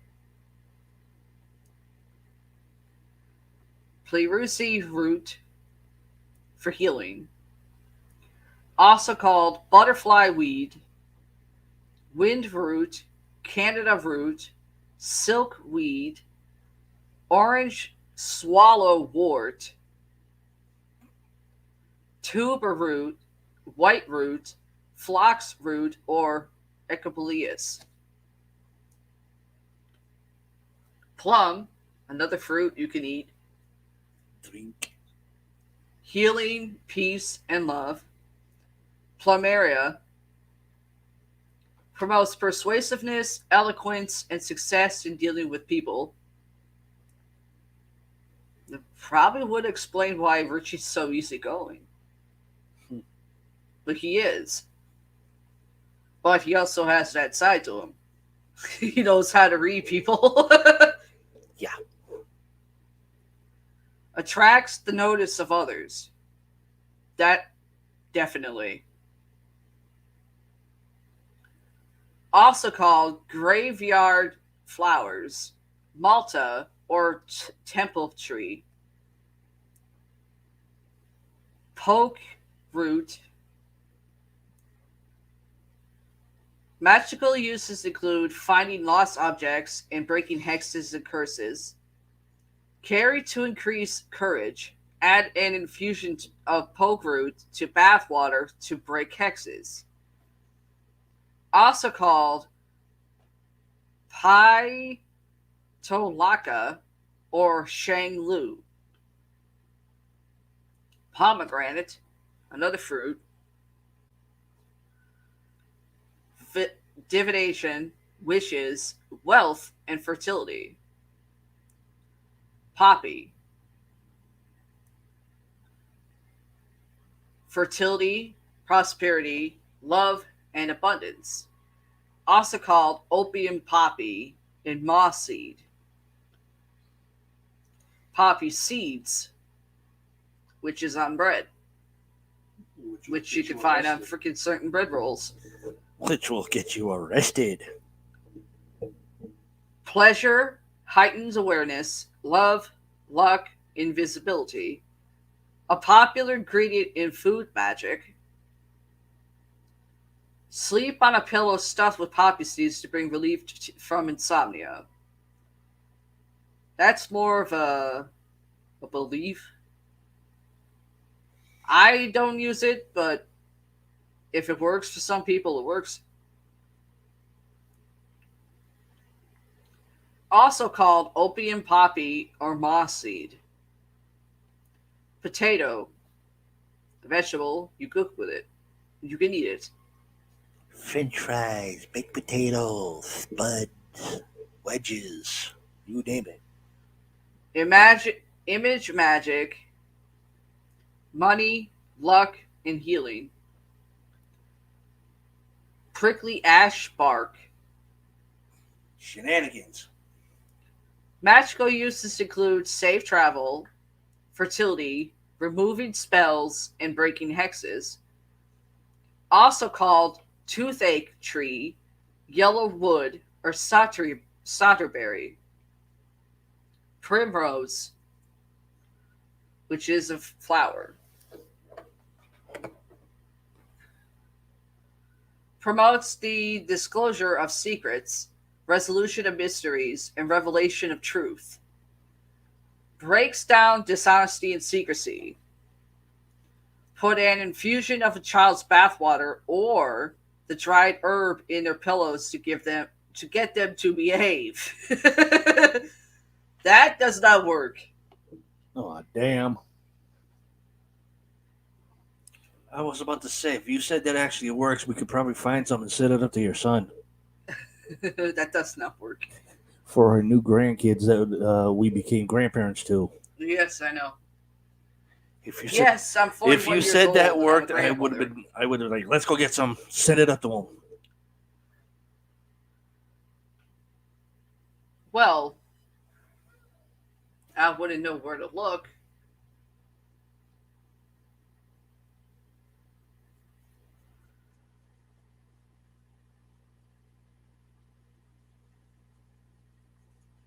also called English cowslip, butter rose, or password. What? Make a note of that. Primrose. While you're doing that, I gotta go behind me. Oh, thanks.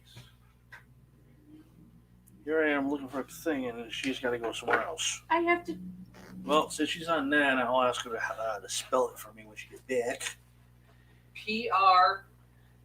Do what you got to do. All right. Now, since she said earlier about fairies, and we all know there's two types of spelling fairies. There's the E, and of course, there's the A. Well, this one has the A. Woman convinced she found a fairy hovering outside her home. And I don't really believe in fairies too much, people. Just throwing that out there. Fairies and nature spirits have been a part of many cultures' spiritual traditions since time immortal. Sometimes I wonder. Sometimes they are derivative people, such as the brownies of Irish legend, or the, I can't say this word, but I'm going to spell it, Duende of Hispanic mythology. Other times, they are eternal,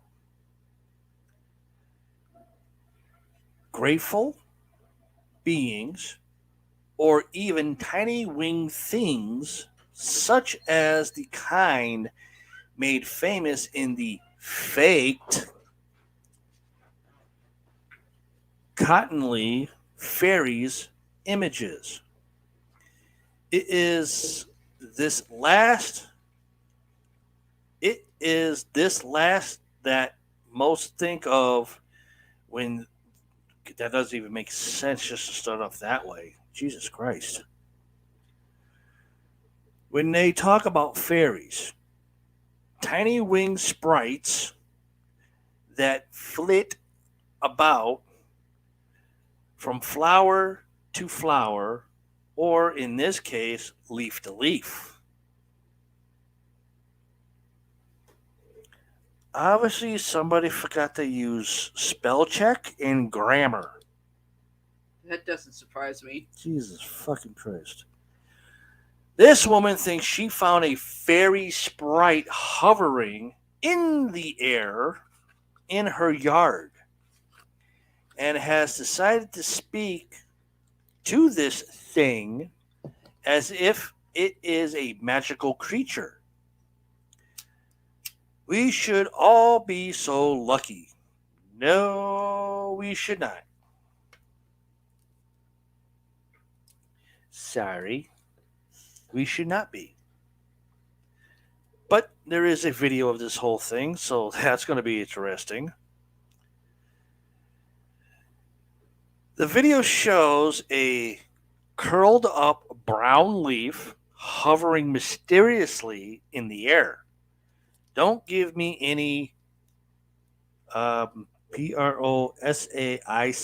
explanation. Like the leaf is attached to a bit of spiderweb, which is keeping it aloft. I can't read this story anymore because this grammar is all fucked up. And people are going to be like, what the fuck is he talking about? I'll put this on our website and you guys can read it and figure it out. But anyways. Long story short, someone thinks she saw a fairy in her yard. Yeah, and like I said before, there's two types of spelling the word fairies. Yeah. There's the A version, and then there's the E version. Yeah. This one was the A version. Fairy. Yes. Not Fairies are spelled in more different ways. In well, fact, I can prove it right now. Well, that's the only two I know. But before you do, give me that name again. Primrose. Primrose.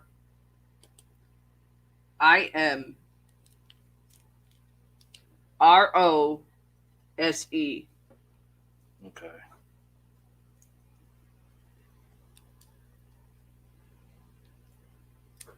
All right.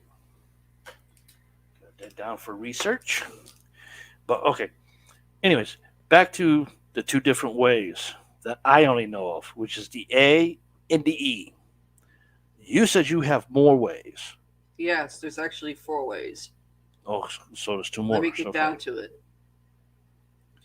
Pumpkin. Don't know how people can eat that. I'll For carve the lunar shit map. out of it. Yeah, and my son eats it. He eats pumpkin pie, Yeah. and he likes to drink pumpkin ale.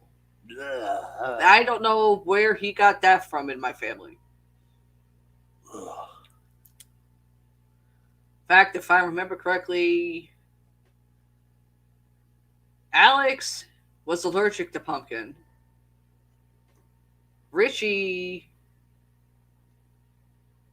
I don't know if he likes pumpkin pie or anything with pumpkin in. I don't know. It's been a long time. I think I saw him eat pumpkin pie once. Bro, if you watch this entire show back, comment below if you do or you don't. Comment below, please. If he does, Nothing. no wait. Yeah, Richie, he does like pumpkin pie. That would explain where my son likes pumpkin.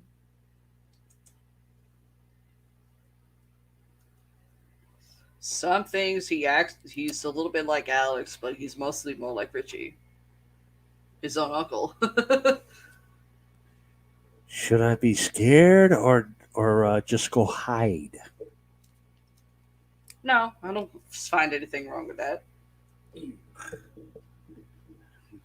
Get it away from me! Don't have it near me! Ugh. Pumpkin seed for health. When I was a kid, I used to eat the pumpkin seeds. You'll wash it off. You could eat it. Wash it off, throw it on a cookie sheet, throw fucking salt on it, and just stick it in the oven for about an hour. Quasia. Quasimodo's sister? No. Yeah, sorry, Richie, I tried. Love. Mixed with a snippet of hair from yourself and your lover, with his or her, and your lover or partner, with his or her permission, of course. With quasia chips, burn and keep the ashes in a small bottle to preserve the love. That's more for folklore.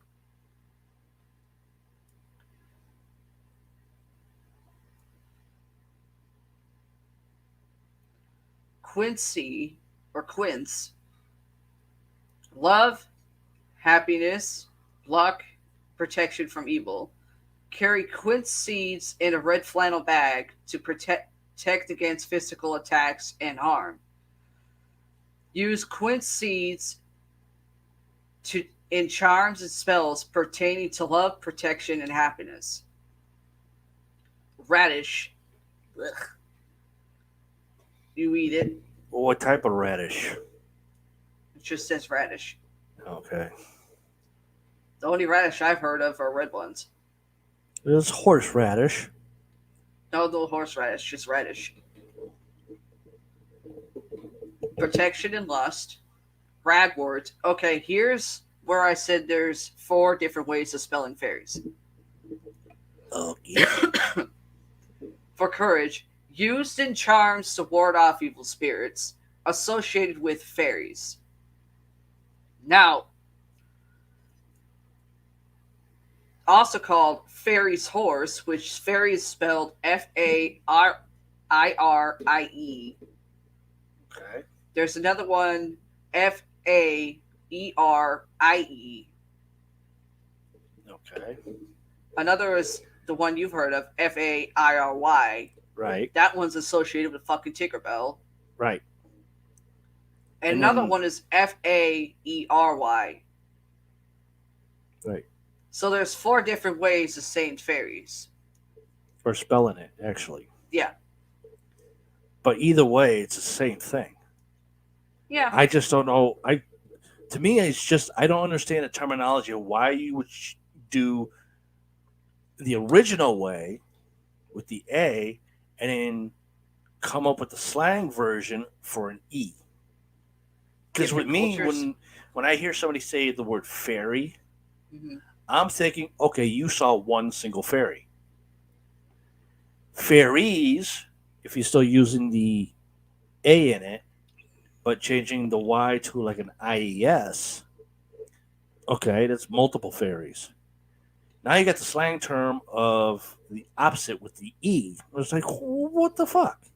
Well, Is the first terminology of fairy spelled with the A supposed to mean there's like the good ones, the ones that protect you, compared to with the E, are they malicious, demonized, occult type stuff? well, Do witches call them? Do warlocks call them? Do satanic people use them for something? It's just ridiculous. How many different ways just to do it? Just keep it original. when people hear the word fairy, some people will think, oh, they're talking about gays. Which also refers to the Fairy. Which one are you talking about? Right. The ones with the wings are the ones that are of the LGBTQ. Yeah. Which is why every time I see the word fairies or fairy, which is why I always go with the ones with the wings. Yeah, I know. That's even a boat too. Mm-hmm. There's ferries all the way around. There's some out in the West Coast. I think there's some down south, if I'm correct. Boat. Think so. I know there's one in Martha's Vineyard. Right.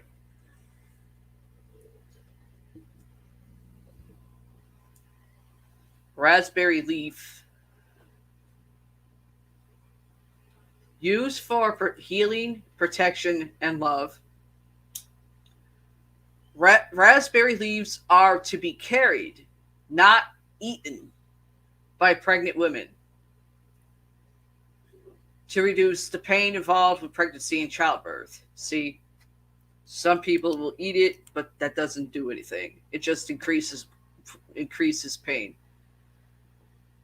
Bathe in an infusion of raspberry to keep your current love relationship alive. What happens if it was like, say, like a lotion, but they just wanted to put it around wherever the pain is on the stomach? Would that harm them, or would that? No. If you use raspberry leaf lotion, if you could find it, and put it on your skin, it's not going to do anything. It's going to make you smell like raspberry. But would it stop the pain though? That's something I don't know. Okay. That's what I wanted to know.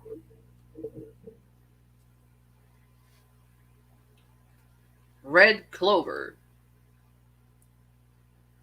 Magical uses include fidelity, love, money, protection, and the blessing of domestic animals. Carry to aid in financial arrangements. Sprinkle around the home to remove negative spirits. Also called cleaver grass, myrtle grass, cow grass, trefoil, purple clover, or wild clover.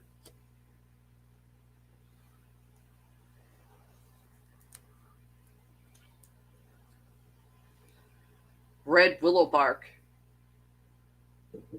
Sounds like a nightclub dance. Magical uses include meditation and clearing.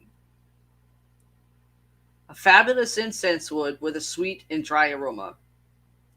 Yes, it is an incense stick. You can burn it. I believe Sensei used to use that in his dojo.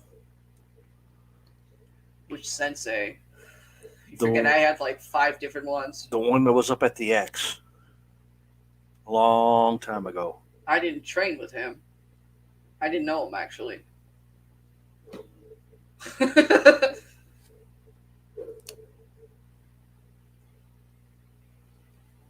My dad knew him, but I didn't know him. Ah. Shit, my dad knows a lot of different people. Rhubarb, which is a pie. Fidelity and protection. Rice, which you cook and eat it. Rain, fertility, money, and protection. Used in money spells and fertility charms. Which would explain why the rice throwing thing started. In weddings.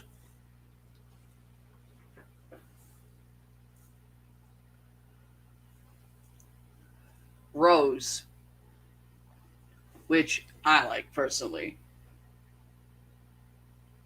Magical uses include divine love, close friendships, which explains my closeness to my brother Richie. Domestic peace and happiness, and lasting relationships. Great for use in incense. It is an incense stick. Potpourri or bath magic, which I use. I have rose scented bath salts. I have to get the bubble bath lotion oil. If it's in the goddamn store.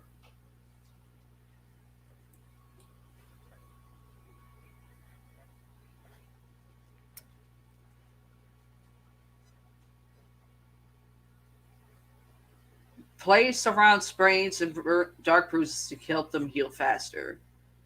That may be folklore, because I personally, well, with the sprains, in a way it does help.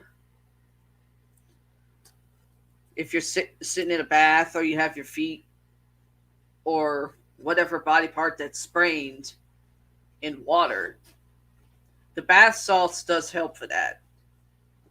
The rose bath salts. The dark bruises, I don't know on that one.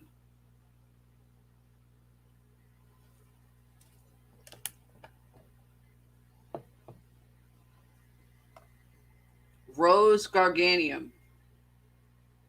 Geranium. Averts negativity, especially in the form of gossip or false accusations. Rose hips. Used in healing spells and mixtures, brings good luck, calls in good spirits. Rosemary, another herb you can cook with. Carried and used in healing poppets for good health, used in love and lust spells, worn to improve memory, used in dream pillows to prevent nightmares. Burned as incense for purification and removing negativity. Wear or carry while reading or completing tasks to improve memory of the material. And aid clear thinking. Great for students. Not sure on that one. Use an infusion of rosemary to wash hands before any healing magic. Used in bath magic for purification. Associated with fairies, the ones with the wings. Also called elf leaf, sea dew, polar plant, guard robe, compass weed, dew of the sea, Mary's cloak, Stella Maria, star of the sea, or incenser. Rowan, promote protection, magical power, success, anti-haunting. Not sure on that, what that's supposed to mean. Use leaves and berries and amulets for healing and promoting psychic powers. Also good for use in love spells and mixtures. Rowan wood is often used to make wands and divining rods. Also called mountain ash, delight of the eye, quickbane, rantree, rowan berry, Thor's helper, witch bark, wiccan tree, wild ash, or witch wood. Rue.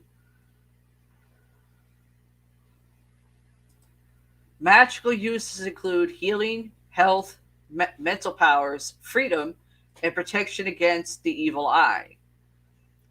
Use as an asperger to cast salt water for purification of the circle of or removing negativity from the home. Hang the dried herb indoors to help yourself see and understand your mistakes. Burn to banish negativity or bad habits. Add to incenses and poppets to prevent illness or speed recovery. Add to baths to break hexes and curses that may have been placed against you. Warning: rue should not be handled by women who are pregnant. It could cause serious problems there.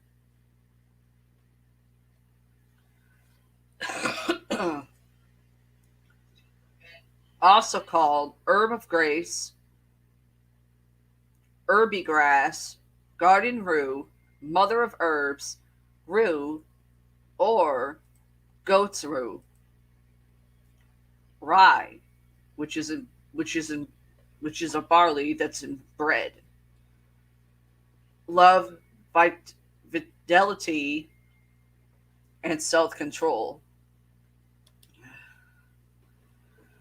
I need to take a breather.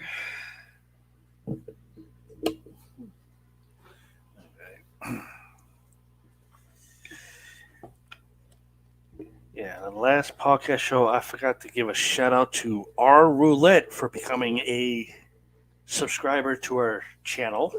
Okay. So now we have 11 subscribers. Okay, good. Let's get some more. Yes.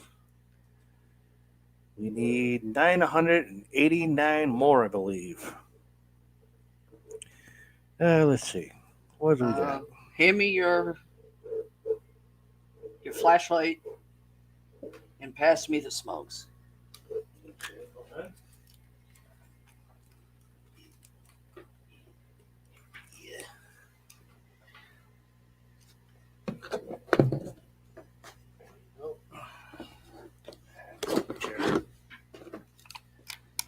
Okay. We'll take her out there. Okay, next story. Man claims ghosts are trapped in the moment of their death.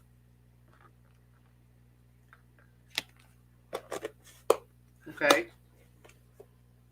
One of the most warmly received comedians on TV in recent years is the CBS sitcom Ghosts, which is currently enjoying the second season on the network. Based on a British comedy by the same name, much like earlier beloved American sitcom The Office, stupid sitcom, Ghost centers around a young married couple who learn they have inherited a historic country mansion. They plan to turn it into a hotel, not knowing at first that the mansion is already inhabited by many, many ghosts from a variety of historical periods and cultures. That is, until the woman has an accident and wakes up to realize that she and she alone can see and hear these underdead spirits. Now, how would you put that like that? Underdead spirit. Or spirits, sorry. I'd like an explanation of that account. The ghosts in Ghosts are all trapped in the moment of their death, wearing the same clothes or not. In the instance of the pantsless fiance, bro Trevor, with arrows through their necks and or blood from the bear attacks still dripping from their bodies. Sounds like a good horror movie. And this fellow believes the half-hour comedy may actually have a point. How many of you would believe that mess? Of course, there is a video, but I can't play it. In this video, psychic and astrologer Neo915 talks about how, in his experience, the ghosts he encounters are trapped at the moment of their death. They are in the clothes they were wearing. They exhibit the marks of their injuries, burns, the water they were drowned in. All of those things remain in the afterlife limbo in which they are trapped. So he warns, be kind to any spirits you might encounter. They have not been able to find a way to move on from the worst and last moments of their lives. Also, make sure you dress fly every day. You don't know if that might be the clothes you take into eternity.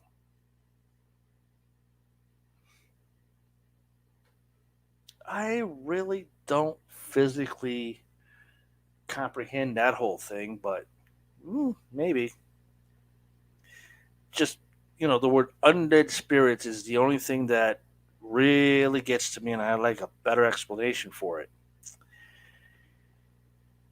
Now, we all know about the Titanic and how all these people keep trying to figure out a way to bring that wreckage up after it's been hit by a huge ass iceberg back in 1912. Well, according to this, new evidence discovered at the wreck of the Titanic. Freaking auto rotation on it. New evidence discovered when it was first launched. The RMS Titanic was seen as a breakthrough in marine engineering. Not the soldiers, the water. The uniquely designed vessel was thought to be indestructible. Oops. However, it ended up being a tragic lesson in HUBRIS. I can't say the word. The specific type of pride that goes before a fall. Nowadays, we remember the Titanic as a ship beset by massive misfortune in the early part of the 20th century.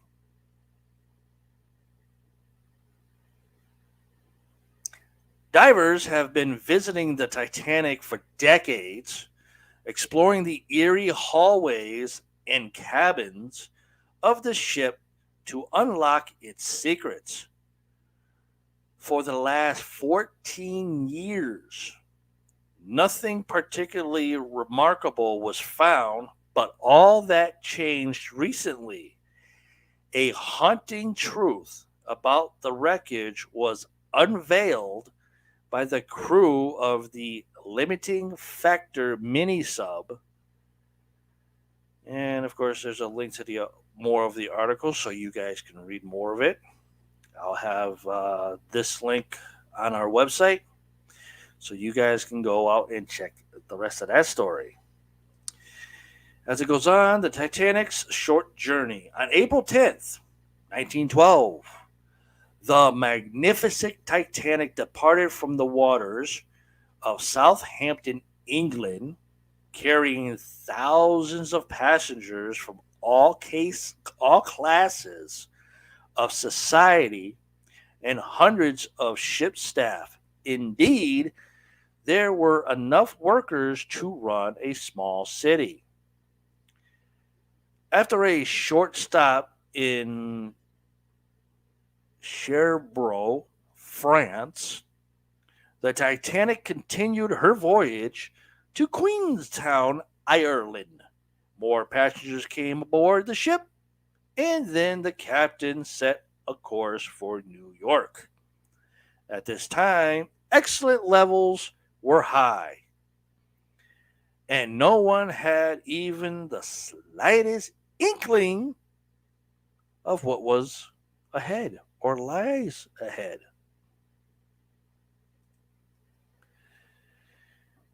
Devastating news hit everywhere around the world. Despite its massive size, the Titanic was brought down by a single iceberg. The vessel sank 12,500 feet to the ocean floor that now serves as a deathbed for the hundreds of people who were trapped on board. Even amazing, though, who escaped the sinking ship, around 1,500 lost their lives to the freezing water of the Atlantic Ocean. The ship that was once called unsinkable was consumed by the ocean, and what was supposed to be a memorable voyage became its final nightmare.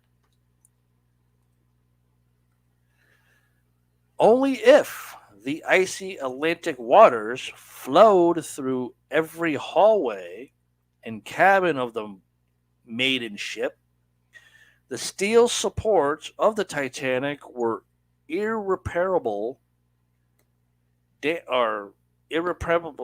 damaged by the iceberg collision, and there was nowhere to go but down. Although it was a threatening situation, the captain and crew might have managed the accident if only they had been able to restrict the flooding to the four bow sections of the ship. Unfortunately, the water invaded 5 of the ship's compartments, leading to the tragic conclusion of the Titanic.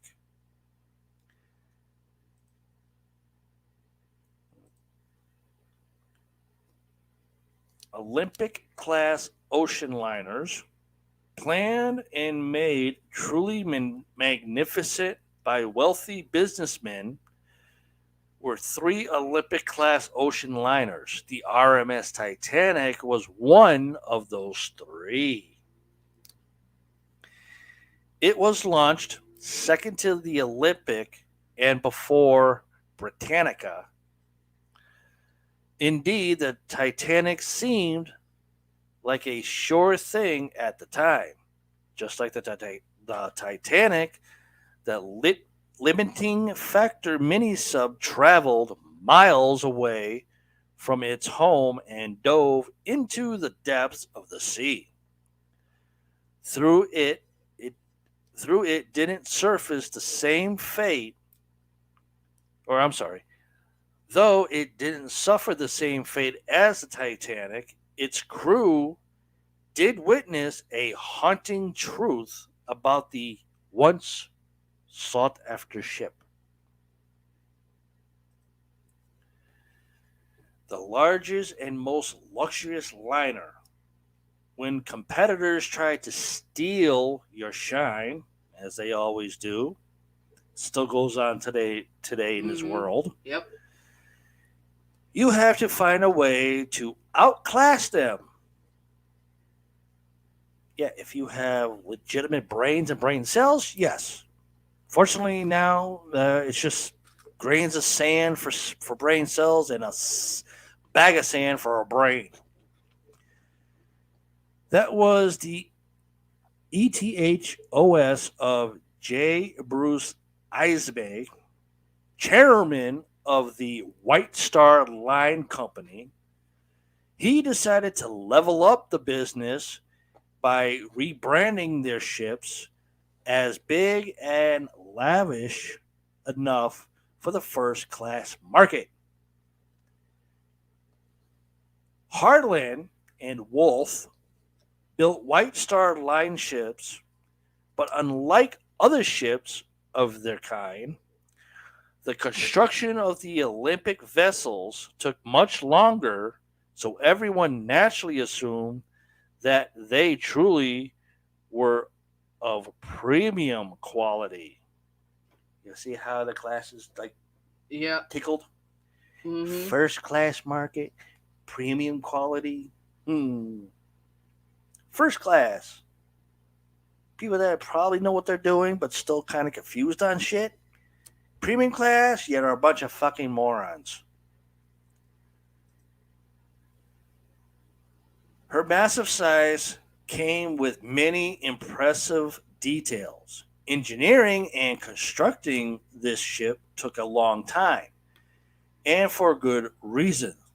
In March of 1909, Harlan and Wolff started the job at a shipyard in Belfast. I'm sure Bell was fast. Amazing though, this may sound, the ship's structure contained 2,000 steel plates, each weighing 3 tons, with dimensions of 6 by 30 feet. Working on the gigantic vessel was neither easy nor safe for employees. Well, no shit. Nothing like that is safe. During its constructions, 246 workers were reported as having injuries, while 8 people lost their lives. I don't know how people can do such a thing like that. I don't either. What's inside the Titanic? Well, with every movie we see, we kind of see what the basic was. If you watched the RMS Titanic episode of Ghost Adventures, kind of looks like what was supposed to be in the ship, but not really in the ship. I still have some issues with that. I don't know about you all, but if you do, comment below. As promised, rich people, egotistical bastards, assigned to the first class cabins and facilities, enjoying the fascinating experience aboard. Roasting duckling. I can't even say this freaking word. And peaches in, oh, I can't say this one either. CHARTREUSE jelly were among the sumptuous dishes they could enjoy in Cafe Parisien. Excuse me. Parisien is how it's spelled. I know I butchered the name. Some other classy facilities they enjoyed were the gym, the swimming pool, and a Turkish bath. I don't think that's the one thing we've ever seen on the Titanic was the swimming pool. I know it wasn't on Ghost Adventures, and I definitely didn't see it in the movie. That's for sure. Although their facilities differed greatly, third class passengers also got to enjoy a unique voyage. Considering necessities, now electricity, heating, and running water were amongst the privileges these passengers were treated to at the time. And of course, it's a big story, so I'm not going to try to read all 40 pages. I'll just put the link up on our website. You guys can go over there and read that.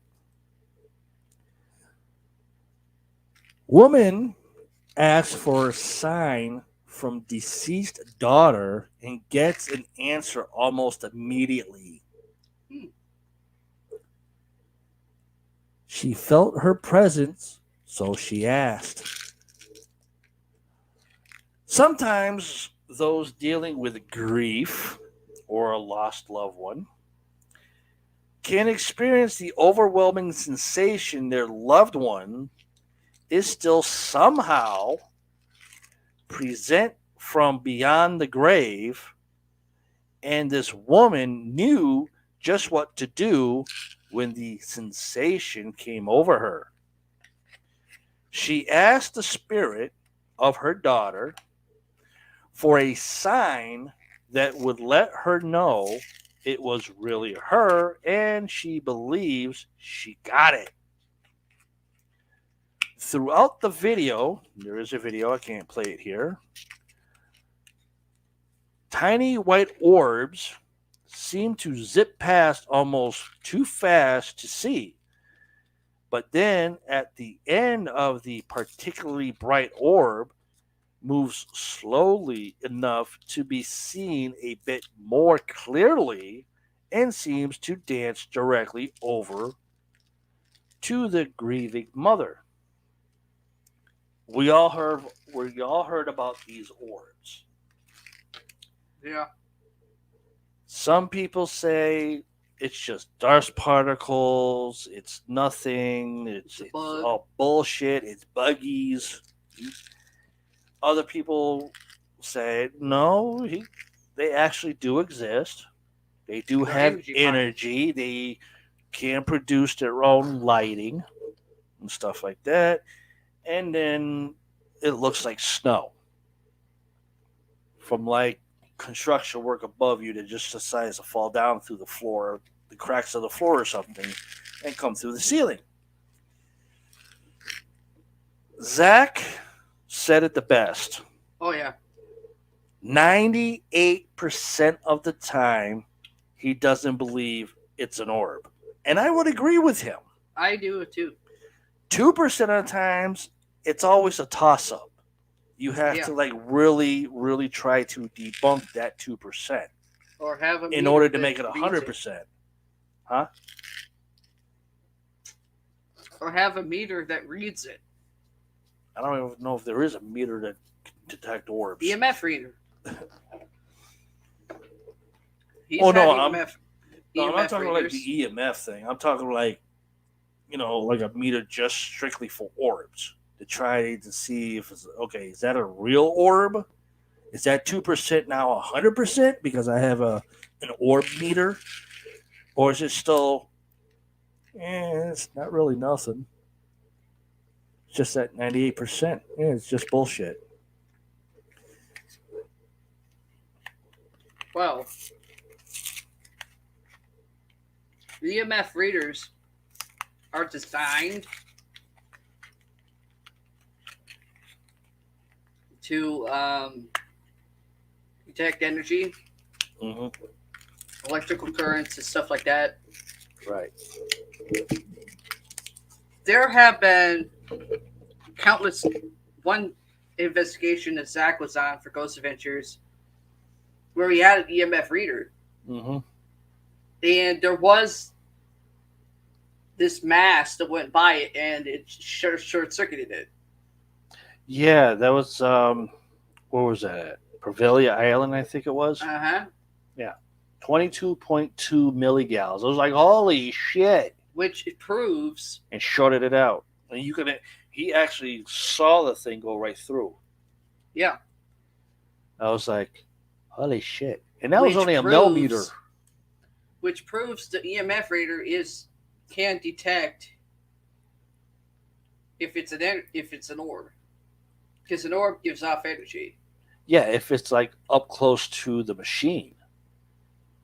I'm talking like, if I was standing at that doorway over there to the Uh-huh. studio, and over here by the window, if it had like all black curtains, Yeah. and I saw a white thing just floating there, would I say it's an orb? No. If I was standing at the doorway and I had a millimeter and try to see if I could do it from being that far, it's not going to pick it up. No. So it's like, okay, there should be a device called an orbimeter where it goes all the way out. You go like 400 or 500 meters. And if you see an orb, see if the orb meter would detect it. Said, oh shit, that is an orb. Okay.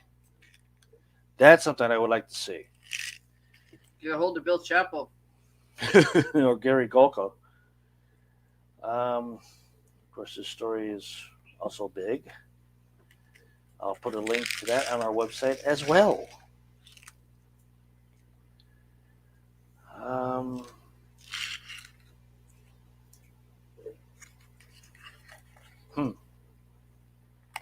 Night vision camera appears to have caught figure dashing through a bedroom.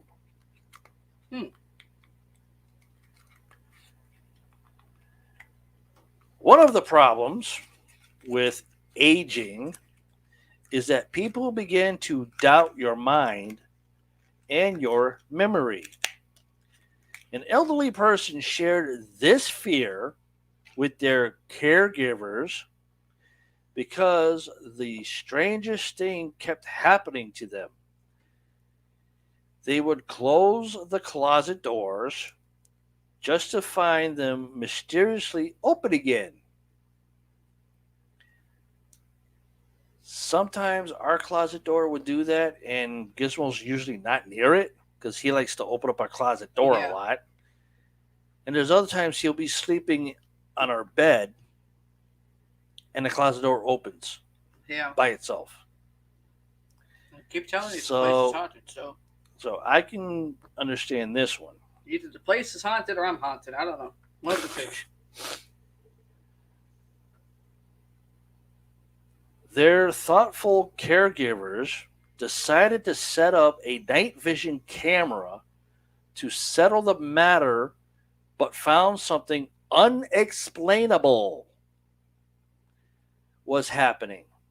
A strange creature just higher than the foot of the bed can be seen running full speed across the room and then seems to become transparent and disappears into a wall. Holy crap. The Holy Grails of Grails. Still continuing from the Washoe Club. Well, of course. When they caught that Holy Grail right there, and then before that, I believe it was Bobby Mackey's, and I think before that was the Goldfield Hotel with the brick and the board. Yep. And Zach running out of there like Kermit the Frog. Yeah, it's come a long way for this one. Should I do this other story before I do my next one? Or should I go to the other one where somebody's really pissed off? Let me see here.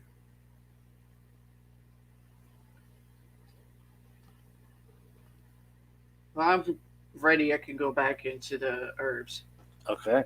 It's all yours. Soulflower.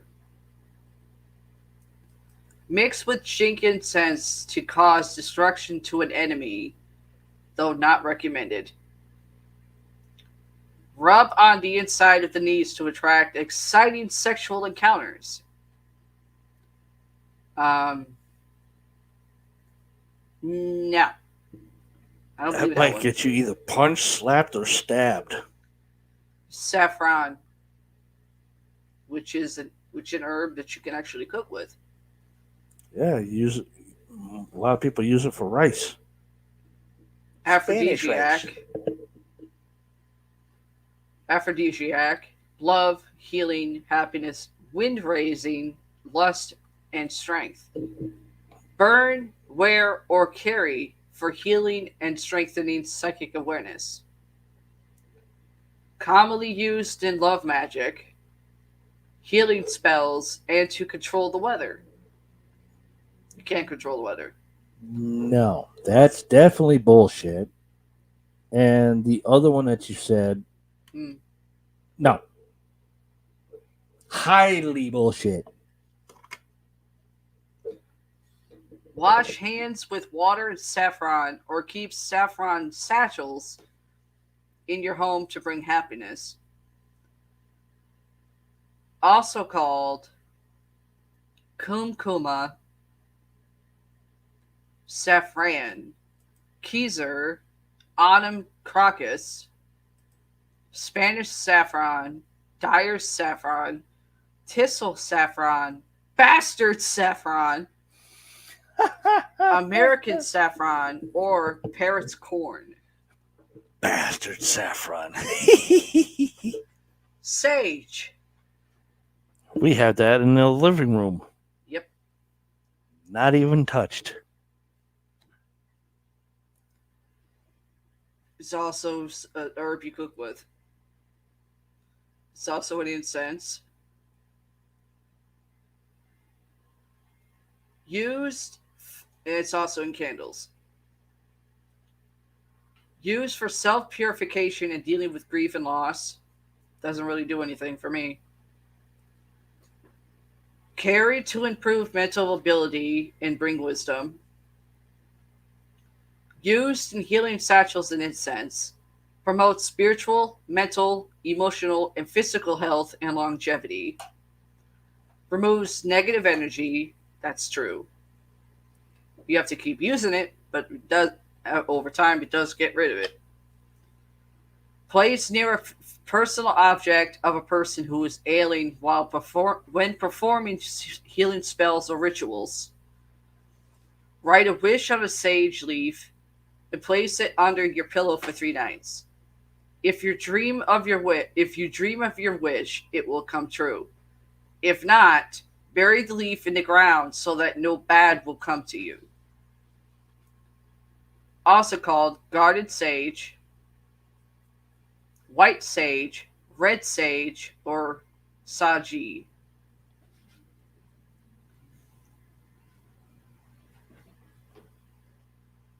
Salt patry.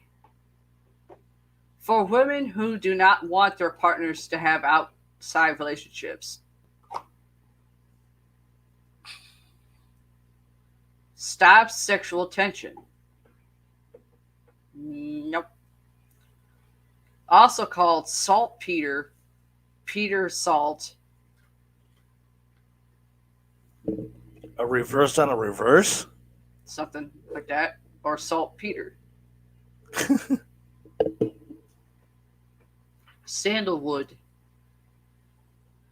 which is an incense stick. And it's also candles. It's got a good smell to it if you're like in a cabin, maybe. Mm-hmm. In a house or an apartment? No. I don't mind it. Scatter sandalwood powder around the home to pure it of negativity. Burn during protection, healing, and exorcism spells. Use the wood for healing wands. Write your wish on a chip of sandalwood and burn it in the censer or cauldron while visualizing your wish to make it come true. Helps in healing by aligning the chakras for better energy flow. Good for meditation, healing, and manifestation. Facilitates concentration. Also called sandal, santal, white saunders, white sandalwood, red sandalwood, or yellow sandalwood.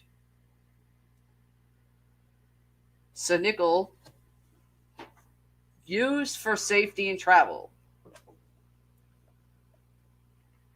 Also called Sanseal, American Sanicle,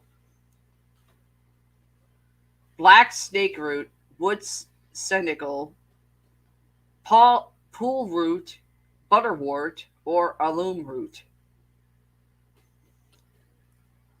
Sarsaparilla, sexual vitality, health, love, and money, mixed with sandalwood and cinnamon, and sprinkle around home or business to draw money. Alleged to prolong life, hinder premature aging, excite passions, and improve virility when worn or carried. Also called black creeper, sariva, calisar, dubhilata, shugandi, red sarsaparilla, tu fu ling, or dwipatra. Some of these are hard to say. Sassafras, or as Zach Bagans calls it, sassafras. Sassafras. Sassafras. Magical uses include health, money, and overcoming addictions. Placed in wallet or purse to attract money and make the money you have go farther. Used as a prosperity incense. Sassafras, it is an incense stick. Added to satchels for healing. Also called agu tree, cinnamon wood, saxifrage, saloep, savory, sensuality, sexuality, and passion. Great for sex magic. Bullshit. Saw palmetto berries. Magical uses include healing, protection, exorcism, passion, and spiritual openings.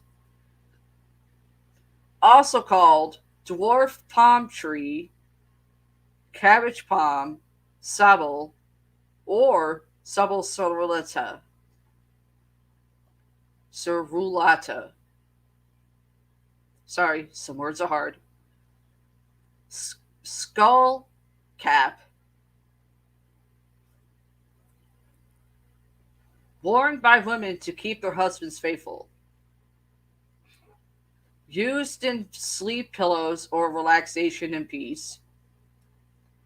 Used to bind oaths and consecrate vows and commitments. Hand fasting, initiations, etc. Used in bath magic to calm the aura, intentions, and stress. Burned for relief of disharmony and disruptive situations. Place a pinch in a lover's shoe to keep them from being affected by charms of others.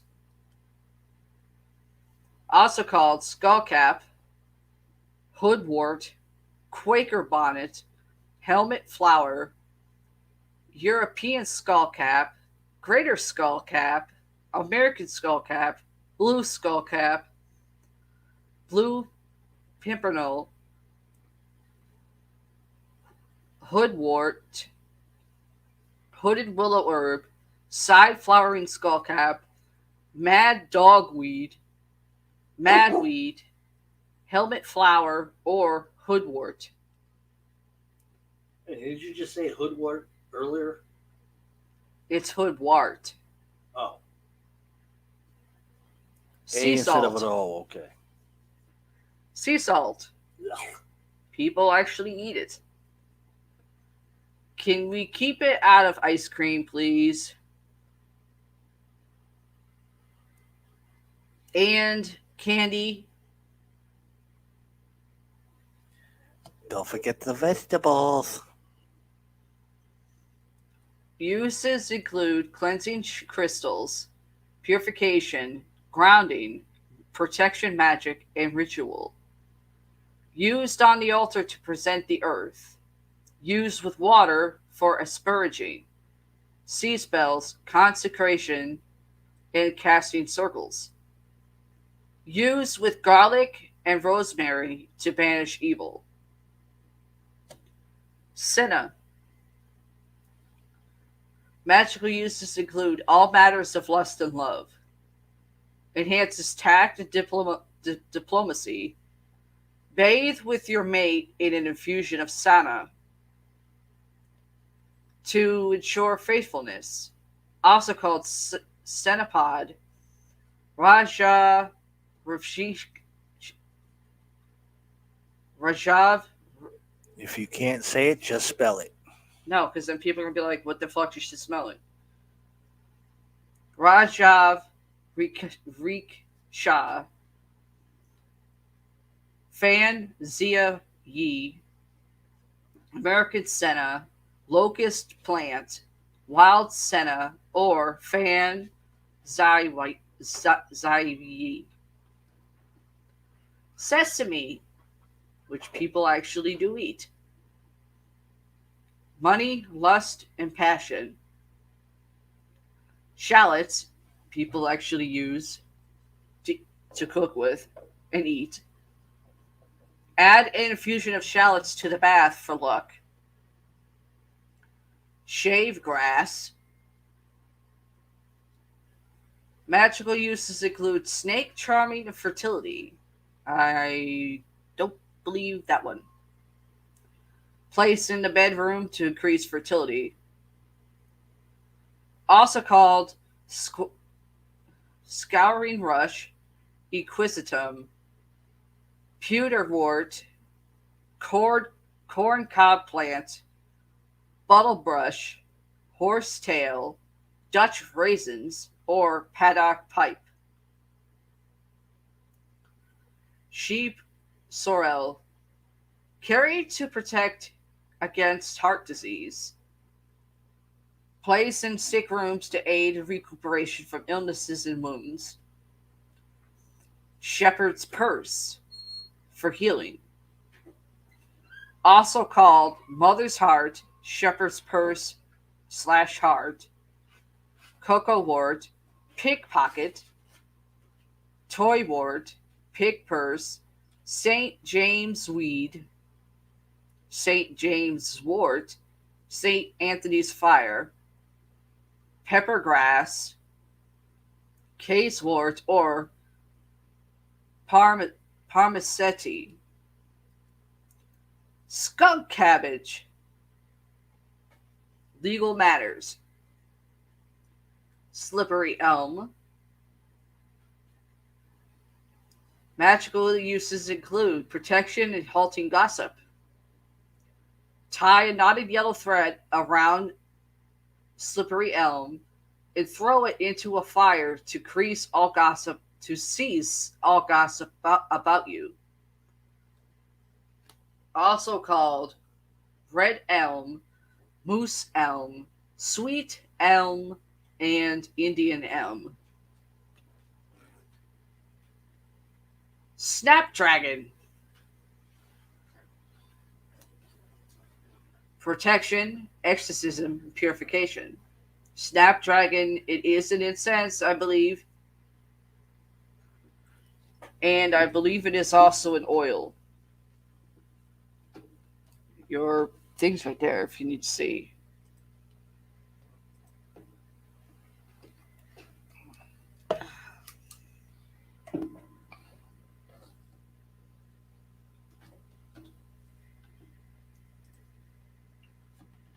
Gizmo. One of our podcast kitties just came into the room. The other one's passed out. Both of the other ones are passed out. Need to spell it? Snapdragon is one word or two words? One word. Okay, I have it as a flower Okay. in many different colors. It's also a Qualcomm for devices Uh-huh. like cell phones, tablets, probably other things too. What, as an oil? I don't know. I think Gloria dropped off. Yeah. Yep. It's an herbal supplement as an Okay. oil. Let's see. Oops, if I can spell it right. It's also in shampoo. Huh. Something you have to order online, probably. Yeah. Let's see, what else is there?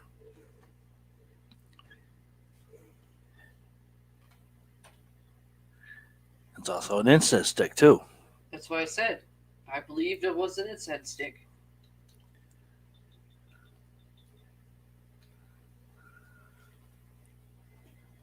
Oops. What is it?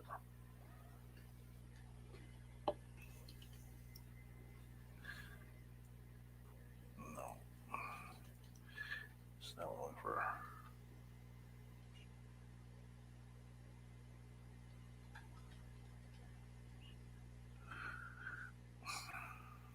Come on.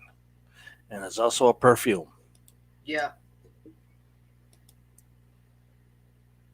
What was nail polish?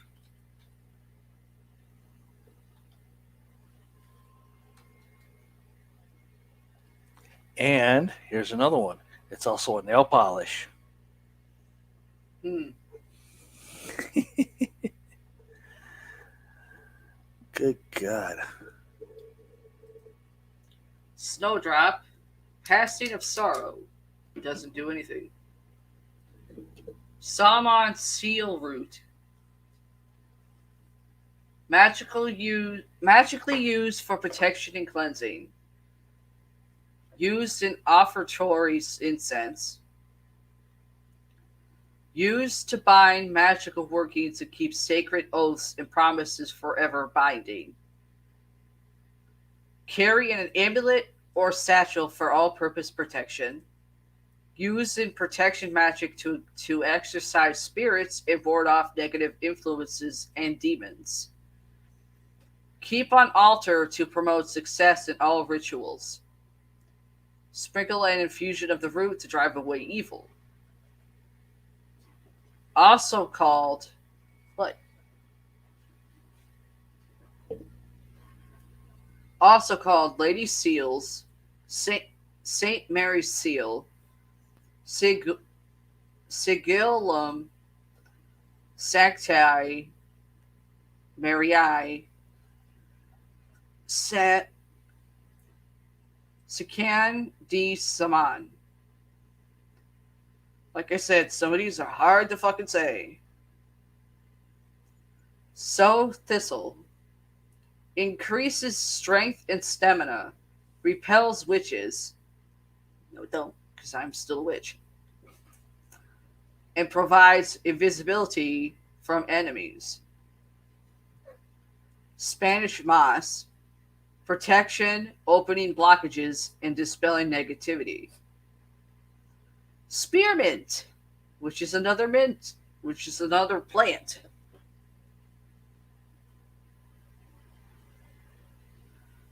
And it's also in candy and gum.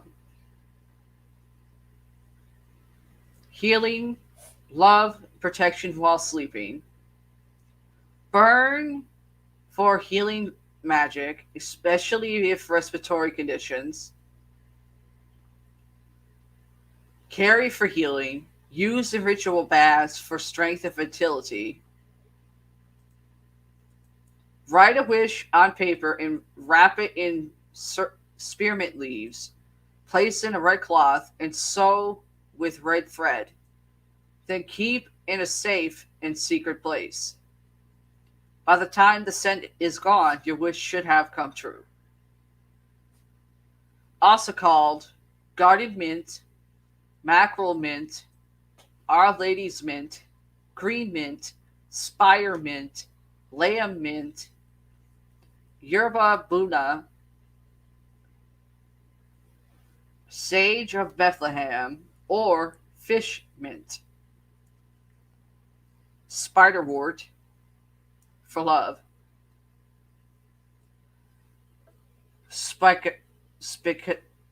Spikenard. Wear in a satchel around the neck to bring luck and ward off illness. It is said that wetting a picture of a loved one in an infusion of spikenard will keep them close to you. Also called Spignet, Life of Man, Penny Morel, Old Man's Root, Indian Root, Bitter Root, Nard or Nardo. Squaw Vine. Magical uses include all matters of fertility and childbirth. Pregnant women can add infusion of saw vine to bathwater once a week to protect the unborn child from jealousy. Squill root. To draw money, place in a container with a dime, a quarter, and a dollar and say a prayer for prosperity. St. John's wort. Worn to prevent colds and fevers. Placed under pillow to induce prophetic romantic dreams. Protects against all forms of black magic. Place in a jar in a window or burn in a fireplace to protect from lightning, fire, and evil spirits. Used for banishing, protection, and blessings. Carry to strengthen courage and convictions, or when confronting nasty situations. Burn to banish spirits and demons. Used in divination for the care of crystals. Note, used with caution. Can be poisonous. Also called St. John's wort, goat weed, herbajon, calamath weed, or Tipton weed. Star anise, another herb that people actually use to cook with, and star anise is in teas. Burned as incense to increase psychic awareness and abilities, placed on the altar to increase the power generated, carried to bring luck. Also called Chinese anise or anise star. Straw, image magic and luck. Straw flower, luck, longevity, and protection. Used in magic to get the effects to last. The flower is samine, signifying the transition from one type of life to another. Used with caution, poisonous. Strawberry, a fruit. Yuck. I'm allergic.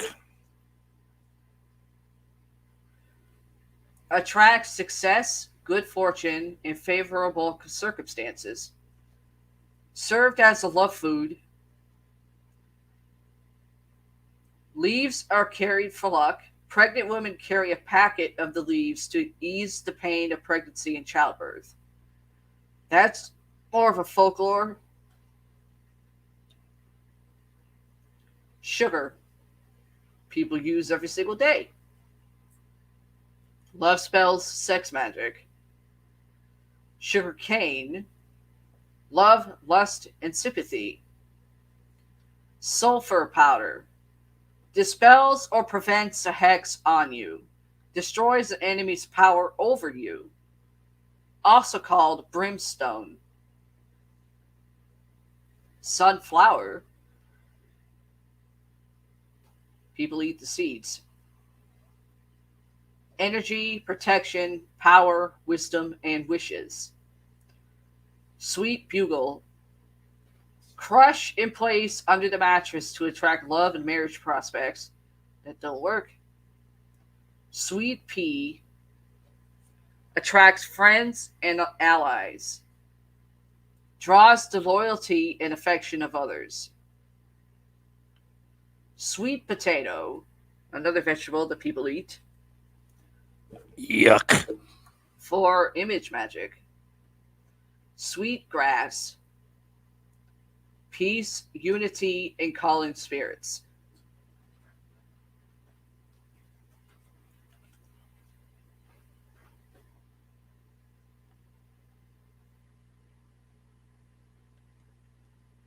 Hooey.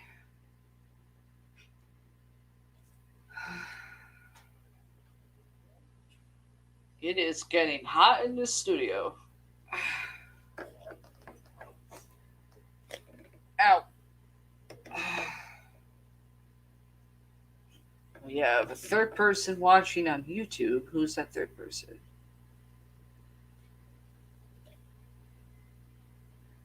I don't know what Paramike is doing. We've been hearing some things here and there.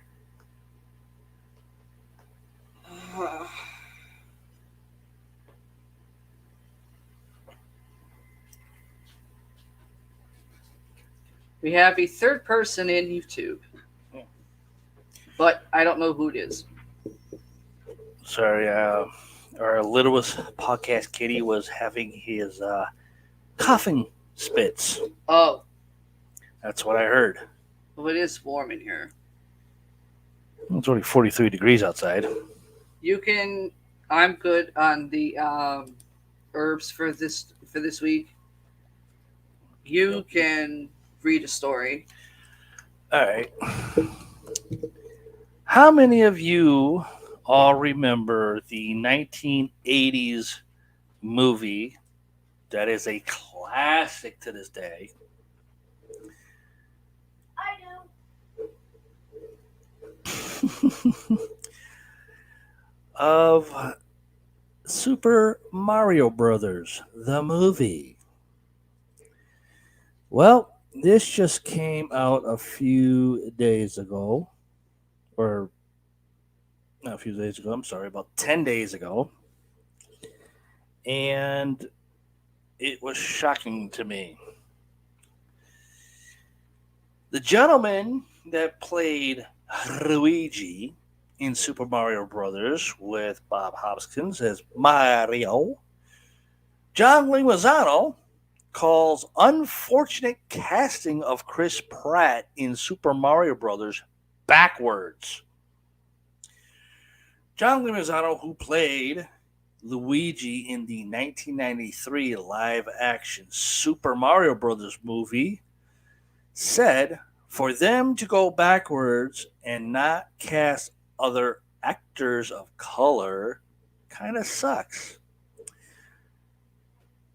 I remember playing Mario Brothers back in the 80s, watching the cartoon version in the 80s, but when this movie came out, holy shit. John Leguizamo thinks the casting of the Super Mario Brothers movie is a step in the wrong direction.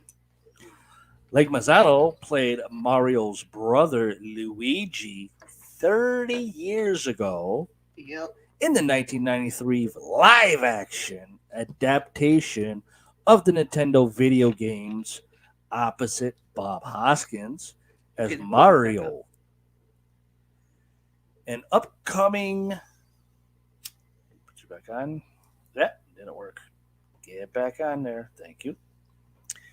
In an upcoming animated version directed by Aaron Horvath. If I said your name wrong, I'm sorry. And Michael J. Stars Crit Pratt as the lead with Charlie Day as Luigi. The voice cast also includes Jack Black, Keegan Michael Key, um, Enya Taylor Joy, Seth Rogen, and Fred A. I can't pronounce his last name, but that's all you get. Speaking with IndieWire, Leg Mazzano, 62 years old, called the casting unfortunate after his breakthrough representation in the 1993 version. He was one of the best. Mm-hmm. Best Luigi ever. Bob Hoskins, he was an okay Mario. Yeah, but Hoskins said even he didn't like it. Yeah, I know. Probably because they screwed him. The directors, Annabelle Jankel and Rocky Morton, fought really hard for me to be the lead because I was a Latin man. And the studio didn't want me to be the lead. You bastards.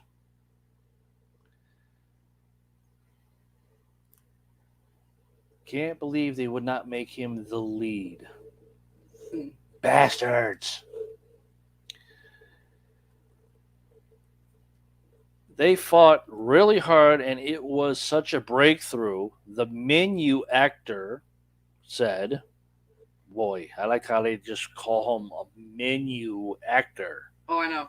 But you're supposed to read the guy like a fucking menu in a restaurant? Come on. For them to go backwards and not cast another actor of color kind of sucks. He added a lot of people love the original. True.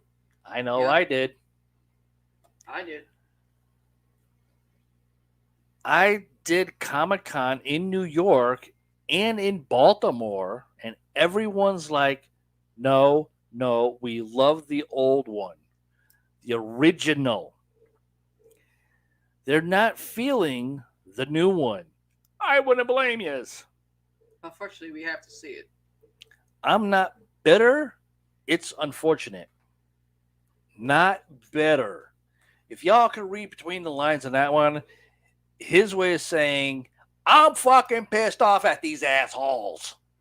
Yeah. Now, Jack Black, we know what he does. He's perfect in almost any role he gets. Yeah. Keegan Michael Keys, we know who he is because we've seen him on Whose Line Is It Anyway? And he's also on Comedy Central. Yeah.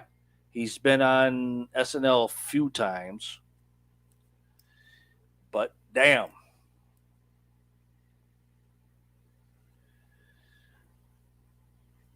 Let's see.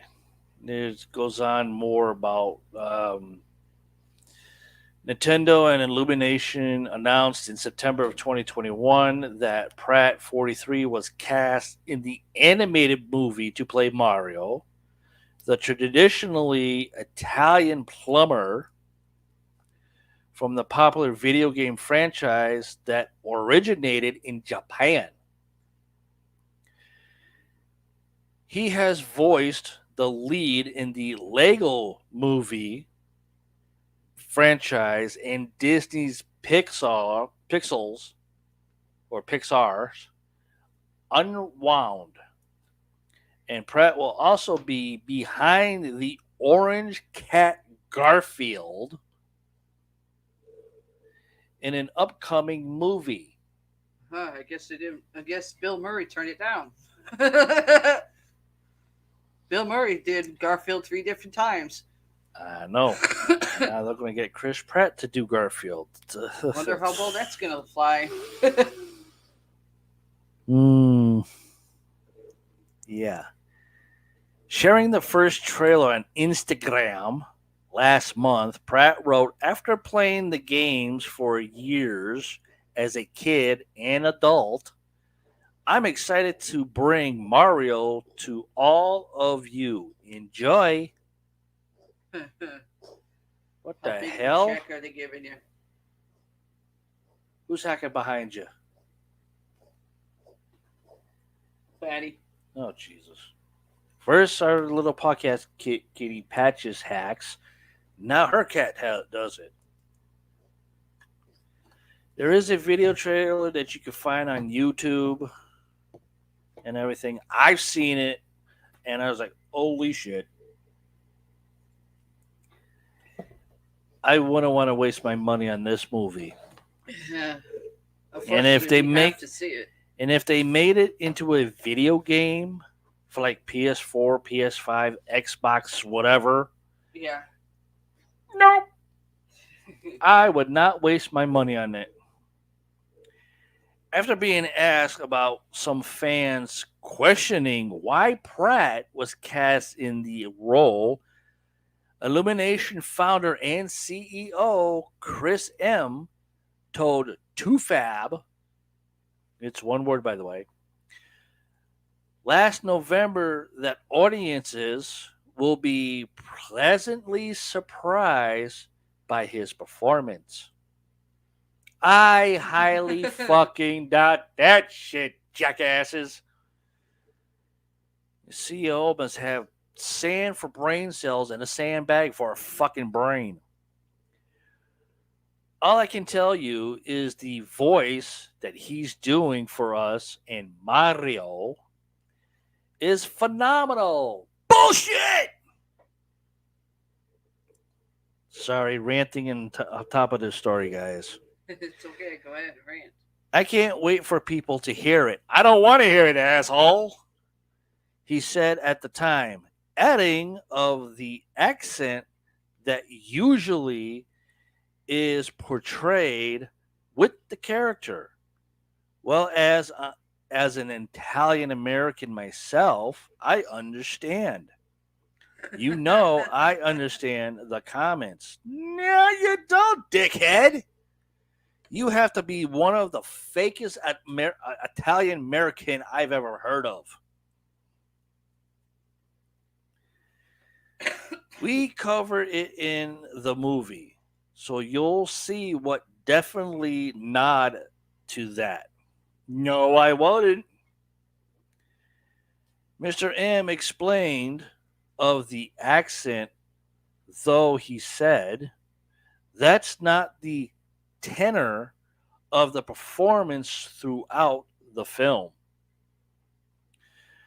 The Super Mario Brothers movie is in theaters April 7th. Mm-hmm. Either way, we'll have to see. It's part of the genre. Let me see, April 7th. Let's see if my tablet calendar goes that far. Hopefully Just I to have my find teeth. out what day that's going to be on. So let's see. There is my calendar, you asshole. There it is. April 7th, huh? Let's see.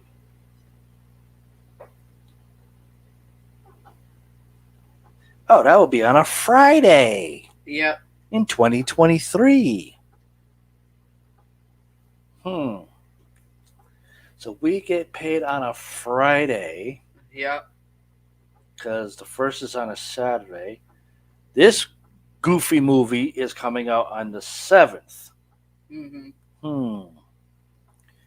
Hopefully I have my teeth by then. Well, let's see. That's going to be a very long time, which I have time to decide. Should I waste my money on this and bash the fuck out of it in one whole hell of a podcast show? Or do I stay home and waste money on something I can actually use? Dilemma. I don't know. Maybe I should put a poll out for you guys on our website. Should I waste my money on this movie coming April 7th, 2023? Yes or no? Another poll will be, should I not waste my money on this movie and use it for something else? Yes would be for something else. No would be, no, don't waste the money at all. Mhm. So I'll try to have two polls up on our website about this. But John Limizano is pissed. And I don't blame him. Okay. Now we talked about Lake Mead. Yep. Yeah, Make Mead. I'm okay. I'm okay. We talked about Lake Mead and how bad the water is disappearing and shit being found. And I still know there's still more stories out there about Lake Mead, and just when I try to catch it, I don't get it. Then we end up talking about the Mississippi River, I believe, right? Yeah. Okay. Here's a story from that. Plummeting Mississippi River levels revealed a rare American lion fossil. Okay. That caught my eye. An American lion fossil that is rare. Excuse me? Mhm. That's a little concerning to more questions than answers, and then just reading it is like, what? Of course, there is a picture. A local found a jaw fragment along the drought stricken Mississippi River in October. This was last month. According to local news outlets, experts say it belonged to a lion that roamed the eastern U.S. 11,000 years ago. Mm. The vital river is receding to historic lows amid droughts across the Midwest, according to NOAA. NOAA. At the end of October, which would be Halloween, a Mississippi resident made a rare discovery along the drought stricken Mississippi River and fossilized jawbone from an American lion that roamed the area roughly 11,000 years ago, according to MCCLATCHY News. It's only the fourth fossil of the ancient American lion found in Mississippi, according to the news outlet. What was the first three? I don't know. Because I don't remember a story coming out about this. It's only the fourth fossil. I'd like to know what the other three were, or what the other three were. Wiley P., a local resident, stumbled on what looked like a huge black tooth in the sand and decided to take the find to a Mississippi fossil and artifact and expedition event on October 29th. I could tell from the teeth right away that it was a fragment of a carnivore jaw, but I dared not hope it was from an American lion. P told that news. It certainly looked right, but I wouldn't let myself believe it.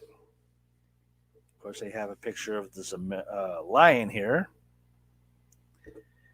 Experts confirmed it belonged to the species Panthera atrox. That's Atrox. More commonly known as the large American lion. Researchers believe it was largest big cat on the continent at nearly 8 feet long, 4 feet tall, and could weigh up to 1,000 pounds. According to the National Park Service. It's been extinct for approximately 11,000 years. That's a big cat. Oh yeah. And that's also a heavy fur ball. Imagine trying to lift that fur ball up just to do its belly or try to put it into a tub for a bath. Holy crap. The Mississippi River is a vital transportation route or route for most of you idiots, and its unusually low water levels disrupting shipping across several states in recent months. Some locations along the river reported their lowest water levels in 10 years. The National Oceanic and Atmospheric Administration, NOAA, NOAA, said in its most recent climate report, adding that barges have been unable to clear parts of the river and have run aground. Now, if you want to see more of this or keep track of it, you can always go to the National Oceanic Atmospheric Administration's website, which is NOAA.com. I still believe, unless they change it. So hang on, guys.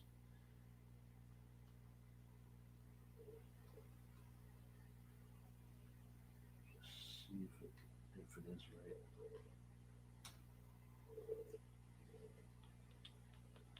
Nope. Okay, I take that back.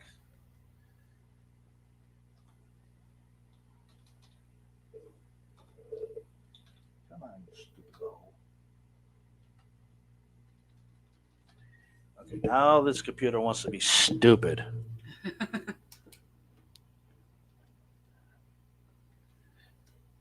Is it org? Oh, it's org. NOAA.org. That's the website's name for it. So you could probably find it there. I thought they were at net one time. Though I could be wrong. Yeah, I was wrong. Okay, so it's org.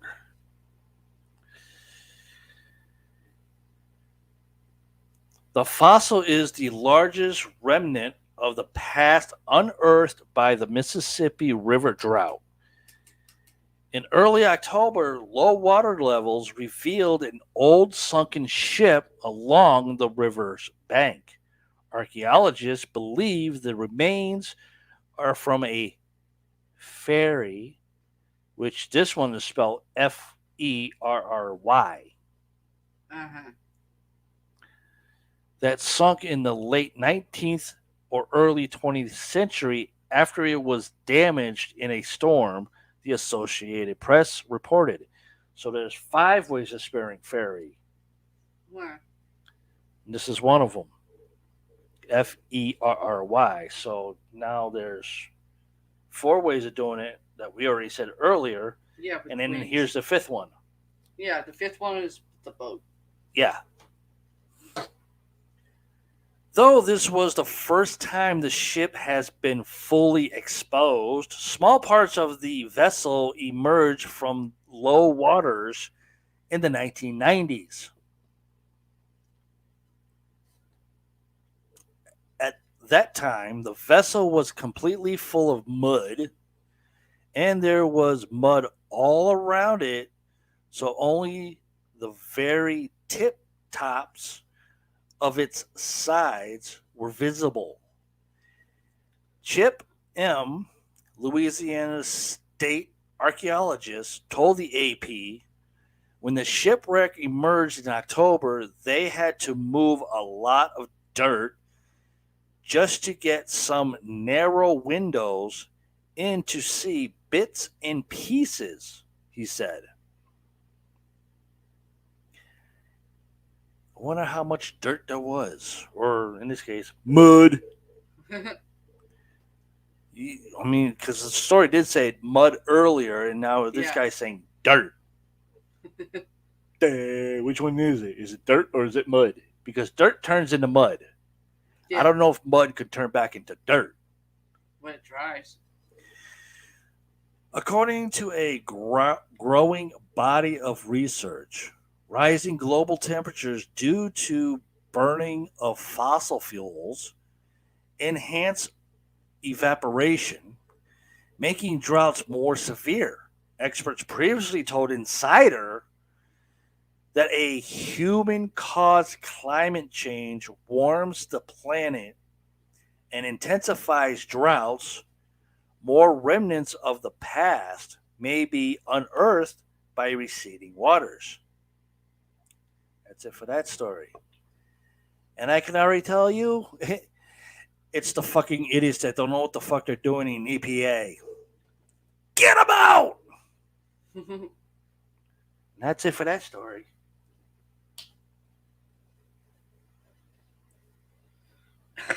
Anything else, or is that it? Because I'm out of stories. There's other ones I have to research still, which is in our second email account that we've been using, and then in the main email account, I have to research a lot. Yeah. I got one. 25 wait. Scientists have established a key biological difference between psychopaths and normal people.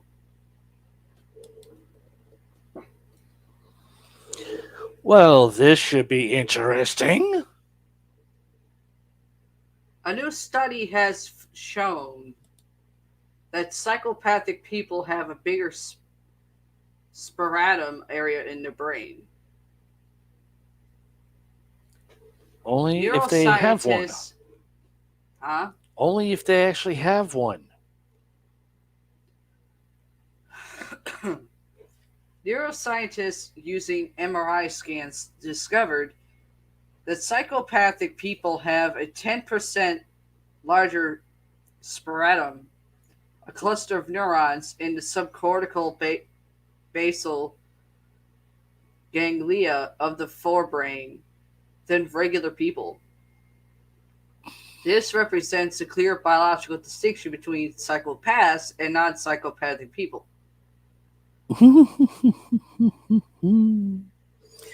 You idiots got that shit backwards. Neuroscientists from Nanyang Technological University, NTU, Singapore, the University of Pennsylvania, and California State U have discovered a biological distinction between psychopaths and non-psychopaths. Using magnetic resonance imaging (MRI) scans, scientists discovered that stratum, an area of the forebrain, is 10% bigger in psychopathic people compared to a control group of individuals with low or no psychopathic traits. So, in other words, they're the smart ones, and the other ones that are normal are the fucking terrorists. Psychopaths are those with psychopathic qualities, are people who have an egotistical and antisocial disposition. This is often characterized by a lack of guilt for their actions, a lack of empathy for others, and in some cases, criminal tendencies. The stratum, which is part of the forebrain, the subcortical region of the brain that compresses the whole cerebrum, coordinates numerous elements of cognition, including motor and action planning, decision making, motivation, and reinforcement of reward perception.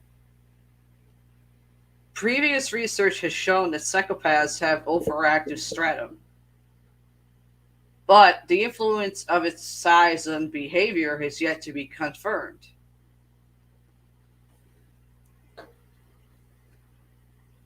The new research demonstrates a significant biological difference between people who exhibit psychopathic tendency to those who do not.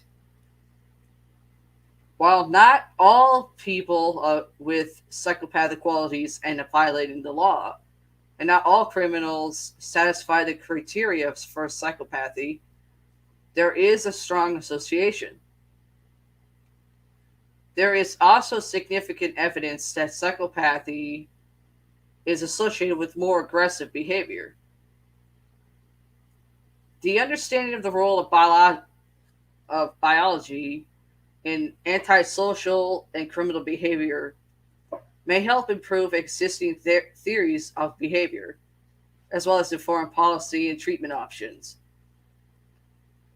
To conduct a study, the neuroscientists scanned the brains of 120 participants in the United States and interviewed them using the psychopathy checklist revised, a psychological assessment tool to determine the presence of psychopathic traits in individuals.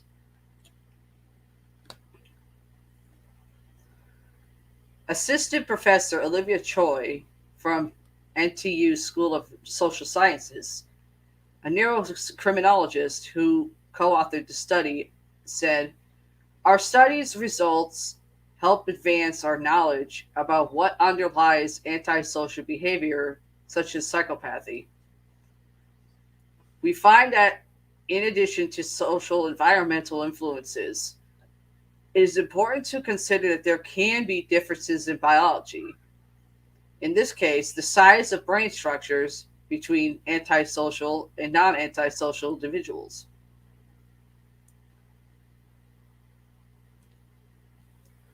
Professor Adrian Rain from the Departments of Criminology, Psychiatry, and Psychology at the University of Pennsylvania, who co-authored the study, stated, "Because biological traits such as the size of one's striatum can be inherited to a child from a parent, these findings give added support to neurodevelopmental perceptives of psychopathy, that the brains of these offenders do not develop normally throughout childhood and adolescence." Republicans.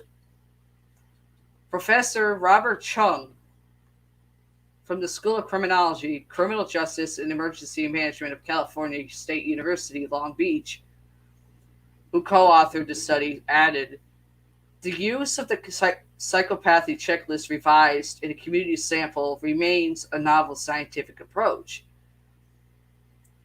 helping us understand psychopathic traits in individuals who are not in jails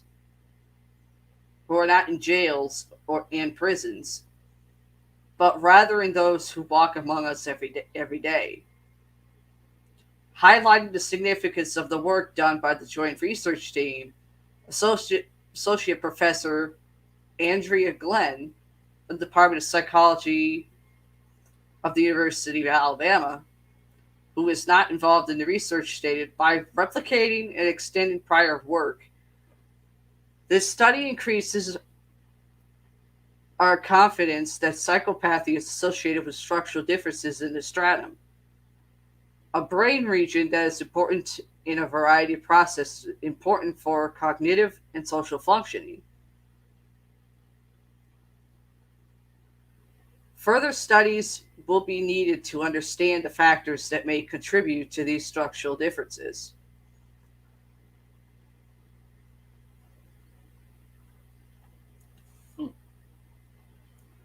Through analysis of the MRI scans and results from the interviews to screen for psychopathy, the researchers linked having larger stratum to an increased need for stimulation through thrills and excitement, and higher likelihood of impulsive behaviors. The stratum is part of the basal ganglia, which is made up of clusters of neurons deep in the center of the brain. The basal ganglia receive signals from the cerebral cortex, which controls cognitive, social behavior, and concerning which sensory information warrants attention. In the past 2 decades, however, the understanding of the stratum has expanded, yielding hints that the region is linked to difficulties in social behavior.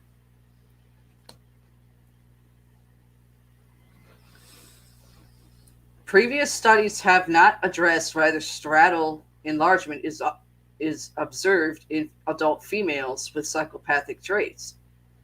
The neuroscientists say that within their study of 120 individuals, they examined 12 females and observed for the first time the psychopathy is linked to enlarged stratum in females, just as in males. Racist bastards. Yeah, I was about to say that. Sorry, beat you to the punch. In human development, the stratum typically becomes smaller as a child matures, suggesting the psychopathy can be related to differences in how the brain develops. Assistant Professor Choi suggests a better understanding of the stratum's development is still needed. Many factors are likely involved in why one individual is more likely to have psychopathic traits than another individual. Psychopathy can be linked to a structural abnormality in the brain that may be developmental in nature. At the same time, it is important to acknowledge that the environment can also have effects on the structure of the stratum. Professor Rain added, "We have always known that psychopaths go to extreme lengths to seek out rewards, including criminal activities that involve property, sex, and drugs. We are now finding out a neurobiological underpinning of this impulsive and stimulating behavior in the form of an enlargement of the stratum, a key brain area involved in rewards. The scientists hope to carry out further research to find out the causes of the enlargement of the stratum in individuals with psychopathic traits." That's it for that.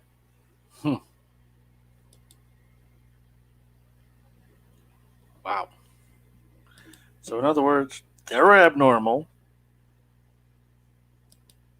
like us, and the regular people are a bunch of fucking dumbass motherfuckers that are called the Republicans. It's just my point of view on it. But, okay. If that's it, that's it. That's it. Yay! All right, I'll do it for us here at EPPS 2021. I want to say thank you for our moderator popping in for a few seconds, I guess, and somehow lost it. I also want to say thank you to Michael and Aaron on our Facebook page, the private side, for giving us a like and a love. And like I said, for our new subscriber, R Roulette, thank you for joining, subscribing to our channel. Need a bunch more because we need to hit that 1,000, guys. Seriously, so if y'all watching it on our Facebook page, the private and the public, head on over. Oh, got a message. Oh, Gloria. good She's night. saying good night. Good night, moderator. Did you lose connection again? Or are you working? That's what I'm kind of thinking of. So if you guys are watching on Facebook, head on over to this link right there. It'll bring you right to our page. Hit that subscribe button. Hit that like button. Get us to 1,000. That's what we need. We need 1,000. Plus, we need 989 more subscribers. No, I'm good. Okay. So hopefully you guys can help us out do that. Get us up to 1,000, please. I would enjoy it. It'll make the channel go a lot further. So we will say good night, good evening, good morning, whatever day it is. And we will see you for episode 68 which I don't know when that's going to happen. I don't know either. But when we decide to do it, we will let you guys know about it.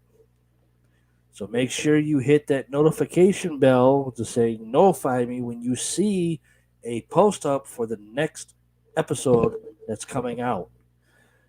And I'm going to try to work on YouTube and StreamYard a little bit since I found out some information, and hopefully it works where it starts up just perfectly.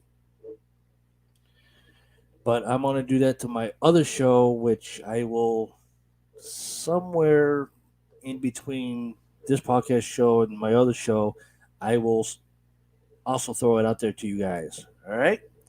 So, good night. Bye.